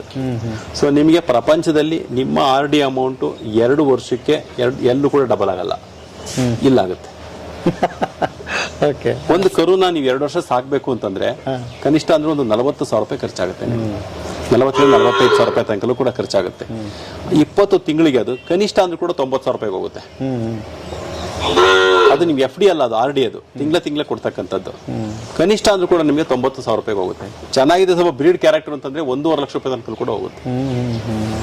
ಓಕೆ ಸರ್, ಇನ್ನೊಂದು ನಾನು ನಿಮ್ಮ ವಿನಯ್ ಅವ್ರು ಹೇಳ್ತಾ ಇದ್ರು, ಕರುನ ನಾವು ತಾಯಿ ಹತ್ರ ಬಿಡೋದಿಲ್ಲ ಹಾಲು ಕುಡಿಯೋದಕ್ಕೆ ಅಂತ ಹೇಳ್ತಾ ಇದ್ರು. ಇದು ಯಾಕೆ ಅಂತಂದ್ರೆ ಇದು ಸ್ವಲ್ಪ ಇಳುವರಿ ಜಾಸ್ತಿ ಕೊಡ್ತಕ್ಕಂಥ ಹಸುಗಳು.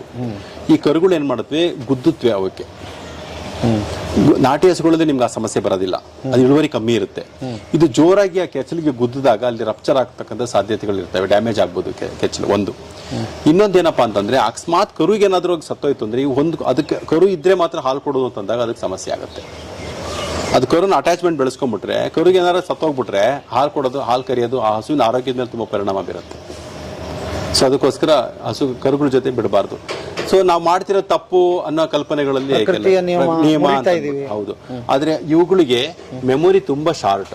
ಪ್ರಾಣಿಗಳಿಗೆ 3 ದಿವಸ ಅಷ್ಟೇನೆ. 3 ದಿವಸದ ನಂತರ ಅದಕ್ಕೆ ತನ್ನ ಕರು ಯಾವುದು ಬೇರೆಯವ್ರ ಕರು ಯಾವುದು ವ್ಯತ್ಯಾಸನೇ ಗೊತ್ತಾಗೋದಿಲ್ಲ ಅವಕ್ಕೆ. ಸೊ ಅದರಿಂದ ನಾವು ತಲೆ ಕೆಡಿಸ್ಕೊಳ್ಳೋ ಅವಶ್ಯಕತೆ ಇಲ್ಲ. ಅದಕ್ಕೆ ಮೆಮೊರಿ ಜ್ಞಾಪಕ ಶಕ್ತಿನೇ ಅದಕ್ಕೆ ಕಮ್ಮಿ ಇರುತ್ತೆ ಅದಕ್ಕೆ. ಸೊ 3 ದಿವಸದ ನಂತರ ಅದಕ್ಕೆ ತನ್ನ ಗುರ್ತಿಸೋದಕ್ಕೆ ಹೋಗೋದಿಲ್ಲ. 3 ದಿವಸ ನೀವು ಅದನ್ನ ಮರೆ ಮಾಡ್ಬಿಟ್ರೆ ಅದು ಗುರ್ತಿಸೋದೇ ಇಲ್ಲ ನೀವು ಅದನ್ನ. ಹೌದು. ಆಮೇಲೆ ಬಾಣಂತನದ್ದು ಒಂದಿಷ್ಟು ವಿಷಯ ಕೇಳಬೇಕು. ಅದು ಒಂದು ಇದಕ್ಕೆ ನಾವು ಸಿಕ್ ಪೆನ್ ಅಂತ ಕರಿತೀವಿ. ಅಂದ್ರೆ ಅದಕ್ಕೆ ಸಪರೇಟ್ ಅದೊಂದು ಜಾಗ ಮಾಡ್ಬಿಟ್ಟಿರ್ತೀವಿ. ಅವುಗಳಿಗೆ ಯಾವ್ದು ಇನ್ನೊಂದು ವಾರ ಅಥವಾ 10 ದಿವಸದಲ್ಲಿ ಕರು ಹಾಕುತ್ತೆ ಅಂದ್ರೆ ಅದನ್ನ ಸಪರೇಟ್ ಆಗಿ ಇದು ಮಾಡ್ತೀವಿ. ಯಾಕಂದ್ರೆ ಇಲ್ಲೇನಾದ್ರು ನಾವು ಫ್ರೀ ಸ್ಟೈಲಿಂಗ್ ಮಾಡೋದ್ರಿಂದ ಹಸುಗಳನ್ನ ಕಟ್ಟದಲ್ಲೇ ಬಿಟ್ಟಿರೋದ್ರಿಂದ ಗುದ್ದಾಡಿದಾಗ ಅದಕ್ಕೆ ಸ್ವಲ್ಪ ತೊಂದರೆ ಆಗ್ಬೋದು. ಅಕಸ್ಮಾತ್ ಏನಾರ ಬೀಳ್ಬೋದು, ಜಾರ್ಬೋದು. ಅದಕ್ಕೆ ಅದನ್ನ ಸಪರೇಟ್ ಆಗಿ ಎಕ್ಸ್ಟ್ರಾ ಕೇರ್ ಮಾಡ್ತೀವಿ. ಸೊ ಅಲ್ಲಿ ಕರು ಹಾಕಿದ್ಮೇಲೆ ನಂತರ ಅದನ್ನ ಈ ಗುಂಪು ಜೊತೆ ನಾವು ಸೇರಿಸ್ತೀವಿ. ಏನು ವಿಶೇಷವಾದ ಆರೈಕೆ ಏನಾದ್ರು ಇರುತ್ತಾ? ಆರೈಕೆ ಏನಿರೋದಿಲ್ಲ, ಅದು ಸಪರೇಟ್ ಆಗಿದ್ರೆ ಸೇಫ್ ಅಂತ ಅಷ್ಟೇ, ಇನ್ನೇನು ಇಲ್ಲ. ಬೇರೆ ಆರೈಕೆ ಏನಿರೋದಿಲ್ಲ. ಹಸುಗೆ ಕಾಯಿಲೆ ಆದ್ರೂ ಕೂಡ ಅದನ್ನ ನಾವು ಸಪರೇಟ್ ಮಾಡ್ತೀವಿ. ಅದನ್ನ ಬೇರೆ ಸೆಲ್ಲಲ್ಲಿ ಇಟ್ಬಿಟ್ಟು ಅದಕ್ಕೆ ಟ್ರೀಟ್ಮೆಂಟ್ ಕೊಡ್ತೀವಿ. ಯಾಕಂದ್ರೆ ಆದ್ರಿಂದ ಕಾಯಿಲೆ ಬೇರೆದಕ್ಕೆ ಹಬ್ಬಬಾರ್ದು ಅಂತ ಹೇಳಿ. ಇನ್ನು ಹಸು ಈಗ ತಂದಿದ್ದೆಲ್ಲ ಹೆಣ್ಣುಗಾರು ತಂದಿರ್ತೀರಾ ಅಥವಾ ಗಂಡು ತಂದಿರ್ತೀರಾ? ಅದರ ಮಿಲನ ಮಹೋತ್ಸವ ಹೆಂಗ್ ನಡೆಯುತ್ತೆ? ಅದು ಏನಾಗುತ್ತೆ? ಹೇಗೆ ಅಂತಂದ್ರೆ ನಾವು ತರೋದಿಲ್ಲ, ಎಲ್ಲದೂ ಕೂಡ ಇಲ್ಲೇ ಹುಟ್ಟತಕ್ಕಂಥದ್ದೇನೆ. ನಾವಿವಾಗ ಯೂಸ್ ಮಾಡ್ತಾ ಇರೋದು ಸಾರ್ಟೆಡ್ ಸೆಕ್ಸೆಡ್ ಸೆಮೆನ್ ಅಂತ ಹೇಳಿ. ಅಂದ್ರೆ ಅದರಲ್ಲಿ 92% ಹೆಣ್ಣುಗರುಗಳನ್ನೇ ಕೊಡ್ತಾ ಇರ್ತಕ್ಕಂಥ ಸೆಮೆನ್ಗಳನ್ನ ಯೂಸ್ ಮಾಡ್ತಾ ಇದೀವಿ. ಸೊ ಹಂಗೂ ಅಪ್ಪಿತಪ್ಪಿ 1-2 ಗಂಡುಗರುಗಳು ಬಂದ್ರೆ ಬಹುಶಃ ನೀವು ನೋಡ್ಬೋದು, ನಮ್ಮಲ್ಲಿ ಗಂಡು ಹೋರಿಗಳು ಕೂಡ ಇದಾವೆ ಇಲ್ಲಿ. ಅದನ್ನ ಹೊಲದ ಕೆಲಸಗಳಿಗೆ, ತೋಟದ ಕೆಲಸಗಳಿಗೆ, ಗಾಡಿಗೆ, ಮತ್ತೊಂದಕ್ಕೆ, ಎಲ್ಲದು ಬೇಸಾಯಕ್ಕೆ ಎಲ್ಲದೂ ಕೂಡ ನಾವು ಅದನ್ನ ಬಳಸ್ಕೋತೀವಿ. ಸೊ ಇಲ್ಲಿ ಇದಕ್ಕೆಲ್ಲದು ಮಾಡ್ತಕ್ಕಂಥದ್ದು ಹೋರಿ ಕೊಡಿಸ್ತಕ್ಕಂಥ ವ್ಯವಸ್ಥೆ ಇಲ್ಲ. ಕೃತಕ ಗರ್ಭಧಾರಣೆ ಒಂದೇ ಇಲ್ಲಿ ನಾವು ಮಾಡ್ತಾ ಇರೋದು. ಯಾಕೆಂದ್ರೆ ಅದಕ್ಕೆ ನೈಸರ್ಗಿಕವಾಗಿ ಹೋರಿ ಕೊಡಿಸ್ತಕ್ಕಂಥ ಕಾಯಿಲೆಗಳು ಅಂಟತಕ್ಕಂಥ ಸಾಧ್ಯತೆಗಳು ಜಾಸ್ತಿ ಇರುತ್ತೆ. ಒಂದು ಹಸುವಿನಿಂದ ಇರ್ತಕ್ಕಂಥ ಕಾಯಿಲೆನ ಬೇರೆ ಎಲ್ಲ ಹಸುಗಳು ಕೂಡ ಅಂಟಿಸ್ತಕ್ಕಂಥದ್ದಾಗುತ್ತೆ. ಸೊ ಅದಕ್ಕೋಸ್ಕರ ನಾವು ಆರ್ಟಿಫಿಷಿಯಲ್ ಇನ್ಸಿಮಿನೇಷನ್ ಅಂತ ಏನ್ ಹೇಳ್ತೀವಿ ಅದನ್ನೇ ಇಲ್ಲಿ ಮಾಡ್ತಾ ಇರೋದಿಲ್ಲ. ಅದು ಕೂಡ ಪ್ರಕೃತಿಗೆ ವಿರುದ್ಧವಾಗಿದ್ದ ಅಥವಾ ಹೇಗೆ? ಅಲ್ಲ, ಹೇಗೆ ಅಂತಂತಂದ್ರೆ ಕೆಲವೊಂದು ನಾವು ವ್ಯವಹಾರಿಕವಾಗಿ ಆಲೋಚನೆ ಮಾಡಿದಾಗ, ಅವುಗಳ ಆರೋಗ್ಯ ದೃಷ್ಟಿಯಿಂದ ಮಾಡಿದಾಗ ಕೆಲವೊಂದಿಷ್ಟು ನಾವು ಮಾಡಲೇಬೇಕಾಗುತ್ತೆ. ಅದನ್ನ ಉದ್ಯಮಿ ಅಂತ ಹೋದಾಗ ನಾವು ಅದನ್ನ ಮಾಡಬೇಕಾಗುತ್ತೆ. ಓಕೆ, ಇಲ್ಲಿ ಇಂಥ ಪ್ರಶ್ನೆಗಳಿಗೆಲ್ಲ ಸೆಂಟಿಮೆಂಟು ಅದು ಇದು ಅಂತ ಅವಕಾಶ ಇಲ್ಲ. ಮಾಡ್ಲು ಕುಡುದು ಅಂತ ಮಾಡಬಾರ್ದು ಅಂತ ಹೇಳಕ್ಕಲ್ಲ. ಅವುಗಳು ಇರ್ತಕ್ಕಂಥ, ಈಗ ನೋಡಿ ಸೆಂಟಿಮೆಂಟ್ಸ್ ಅಂತ ಹೇಳ್ತೀವಿ, ನಾವೇನ್ ಮಾಡ್ತೀವಿ ಅಂತಂದ್ರೆ 2 ಕಡೆ ಹಗ್ಗ ಹಾಕ್ಬಿಟ್ಟು ಹಸುಗಳಿಗೆ ಅರ್ಶನ ಕುಂಕುಮ ಹಚ್ಬಿಟ್ಟು, ಹೂವು ಇಟ್ಬಿಟ್ಟು, ಉತ್ಕಡ್ಡಿ ಇಟ್ಬಿಟ್ಟು ಪೂಜೆ ಮಾಡ್ತೀವಿ. ಅದನ್ನ ನಾವು ಗೋಪೂಜೆ ಅಂತ ಅಂತೀವಿ. ಆದ್ರೆ ಅದು ನಮಗೆ ಶಾಪ ಆಗ್ತಾ ಇರುತ್ತೆ. ಏನಂತ, ನನ್ ಬೆನ್ಮೇಲೆ ಕೂತಿರೋ ಒಂದು ನೊಣ ನನ್ನ ಕೈಲಿ ಓಡಿಸ್ಕೊಳಕ್ ಆಗ್ತಾ ಇಲ್ಲ, ಇವನು ಕಟ್ಬಿಟ್ಟಿದ್ದಾನೆ, ಇವ್ ನನಗೆ ಪೂಜೆ ಮಾಡ್ತಾ ಇದ್ದಾನೆ ಅಂತ ಅದು ಶಾಪ ಆಗ್ತಾ ಇರುತ್ತೆ. ಯಾವಾಗ ಹಸು ಫ್ರೀ ಆಗಿರುತ್ತೆ, ತನ್ನ ಮೈ ಮೇಲೆ ಕೂತಿರ್ತಕ್ಕಂಥ ಸೊಳ್ಳೆ ತನ್ನ ಮೈ ಮೇಲೆ ಕೂತಿರ್ತಕ್ಕಂಥ ಅದೇ ಓಡಿಸ್ಕೊಳ್ಳುತ್ತೆ, ಅದೇ ಫ್ರೀಯಾಗಿ ಕುಣಿದಾಡುತ್ತೆ, ಯಾವಾಗ ಬೇಕೋ ನೀರು ಕುಡಿಯುತ್ತೆ, ಯಾವಾಗ ಬೇಕೋ ಅದು ಮೇವು ತಿನ್ನುತ್ತೆ, ಅದು ಸರಿಯಾದ ಹಸುಗಳನ್ನು ಸಾಕ್ತಕ್ಕಂಥ ಕ್ರಮ ಅಂತ ನಮ್ಮ ಅಭಿಪ್ರಾಯ. ನಾವು ಯಾವ್ದನ್ನೋ ಬೇರೆ ಒಂದನ್ನ ಸೆಂಟಿಮೆಂಟ್ಸ್ ಅಂತ ನೋಡ್ತೀವಿ, ಇನ್ನೊಂದ್ ತರದಲ್ಲಿ ಅದಕ್ಕೆ ನಾವು ತೊಂದರೆ ಕೊಡ್ತಾ ಇರ್ತೀವಿ. ಬಟ್ ನಾನು ಬೇಕಾದ ಕಡೆ ನಾನು ತೀರಿಸ್ಕೊಳ್ಳೋದು ಕೂಡ ಬೈಕೇನೆ, ಅದು ನನ್ನ ಸ್ವತಂತ್ರ ಹಕ್ಕೇ ಆಗಿರುತ್ತೆ. ಅದನ್ನ ಬಂಧನದಲ್ಲಿ ಇಟ್ಟಿದೀವಿ ಅಂತ ಅನಿಸ್ತಾ ಇಲ್ವಾ? ಯಾವ್ದಕ್ಕೆ? ಇದಕ್ಕೆ ಅಲ್ಲ, ನೀವು ಕಟ್ ಹಾಕದ ಬಂಧನದಲ್ಲಿ ಇಟ್ಟಿರ್ತಕ್ಕಂಥದ್ದು. ಬಟ್ ಇಲ್ಲಿ ಫ್ರೀ ಬಿಟ್ಟಿದೀವಿ, ಬಂಧನಗಳನ್ನು ಹಾಕಿದೀವಿ. ಒಂದಿಷ್ಟು ತುಂಬಾ ಅಲ್ಲ. ಅಂದ್ರೆ ನಾವು ಏನ್ ಕನ್ವೆನ್ಷನಲ್ ಡೈರಿಯಲ್ಲಿ ಮಾಡ್ತೀವಿ, ಗಾಳಿ ಉಸಿರಾಡೋದಕ್ಕೆ ಜಾಗದಲ್ಲಿ ಇರ್ತಕ್ಕಂಥ ಕೊಟ್ಟಿಗೆನಲ್ಲಿ ಕಟ್ಟೋದು, ಅದನ್ನೆಲ್ಲ ಮಾಡ್ತೀವಲ್ವಾ, ಆ ಒಂದು ಬಂಧನದಲ್ಲಿ ಇಟ್ಟಿಲ್ಲ. ಅವಕ್ಕೆ ಯಾವುದೇ ರೀತಿ ನಾನು ಫ್ರೀ ಆಗಿದ್ದೀನಿ ಅಂತ ನೋಡಿ, ಯಾವುದೇ ಹಸುಗಳು ನೀವು ಮೈ ಕಟ್ಟಲ್ಲಿ ನೋಡಿ, ಅವ್ರ ಆರೋಗ್ಯ, ದೇಹದ ಆರೋಗ್ಯ ನೋಡಿದ್ರೆ ಗೊತ್ತಾಗ್ತದೆ ಹಸುಗಳು ಸುಖವಾಗಿದೆಯೋ ಇಲ್ವೋ ಅಂತ ಅಂದ್ಬಿಟ್ಟು. ನೀವು ಹಳ್ಳಿಗಳಲ್ಲಿ ನೋಡಿದ್ರೆ ಮೂಳೆಗಳು ಬಿಟ್ಕೊಂಡಿರ್ತವೆ, ಹೌದಾ? ಇಲ್ಲಿ ಅದು ಎಷ್ಟು ಸಂತುಷ್ಟವಾಗಿದೆ ಅನ್ನೋದಕ್ಕೆ ಅದ್ರ ಮೈಕಟ್ಟು ನೋಡಿದ್ರೆ ಗೊತ್ತಾಗುತ್ತೆ. ಆಮೇಲೆ ಅವ್ರು ನಿಜವಾಗ್ಲೂ ಅವ್ನ ಇನ್ನೊಂದು ಯಾವ ರೀತಿ ಕಂಡಿಡಿಯೋದು, ನಾನು ಅವಾಗ್ಲೇ ಹೇಳಿದೆ, ಯಾರಾದ್ರೂ ಕೊಟ್ಕೊಳಗಡೆ ಬರ್ತಂಗೆ ಎಲ್ಲ ಹಸುಗಳು ತಿರುಗಿ ನೋಡುತ್ತವೆ. ಆ ಒಂದು ಪರಿಸ್ಥಿತಿ ಇಲ್ಲ ಇಲ್ಲಿ, ಹಸುಗಳು ತಿರುಗಿ ನೋಡ್ತಾ ಇಲ್ಲ ನಿಮ್ಮನ್ನ. ಸೊ ಅಲ್ಲಿಗೆ ಆ ಒಂದು ವ್ಯವಸ್ಥೆಗಿಂತ ಇಲ್ಲಿ ಹೆಚ್ಚು ಅವು ಸಂತುಷ್ಟವಾಗಿದೆ ಅಂತ ನಾನು ಹೇಳ್ತೀನಿ. ಬಟ್ ಈಗ ಹೊರಗಡೆ ಬಿಟ್ಟು ತಿರುಗಾಡಿಸಿ ಆಹಾರ ತಿನ್ನೋದು ಉತ್ತಮನ ಅಥವಾ ಕೂಡಿ ಹಾಕಿ ಅದಕ್ಕೆ ಇದಕ್ಕೆ ಡಿಫ್ರೆನ್ಸ್ ಏನಾದ್ರು ಇದೆಯಾ? ಹೊರಗಡೆ ನಿಮಗೆ ಕಮರ್ಷಿಯಲ್ ಆಗಿ ಯಾವುದೇ ರೀತಿ ಆಲೋಚನೆ ಇಲ್ಲ ಅಂತಂದ್ರೆ ಹೊರಗಡೆ ಬಿಟ್ಟು ಖಂಡಿತ ನೀವು ಸಾಕಾಣಿಕೆ ಮಾಡಬಹುದು. ಆರ್ಥಿಕವಾಗಿ ನಾನು ಇದನ್ನು ಉದ್ಯಮವನ್ನಾಗಿ ಮಾಡಬೇಕು ಅಂತಂದಾಗ ಈ ಒಂದು ವ್ಯವಸ್ಥೆನಲ್ಲಿ ಅದು ಹಸುಗಳನ್ನು ಸಾಕಾಣಿಕೆ ಮಾಡ್ತಕ್ಕಂಥದ್ದು ಒಳ್ಳೇದು. ಅದನ್ನೇ ಮಾಡಬೇಕು. ಹೌದು. ಒಂದು ಹಸು ಎಷ್ಟು ವರ್ಷ ಬರುತ್ತೆ? 18 ರಿಂದ 20 ವರ್ಷ ಬರುತ್ತೆ.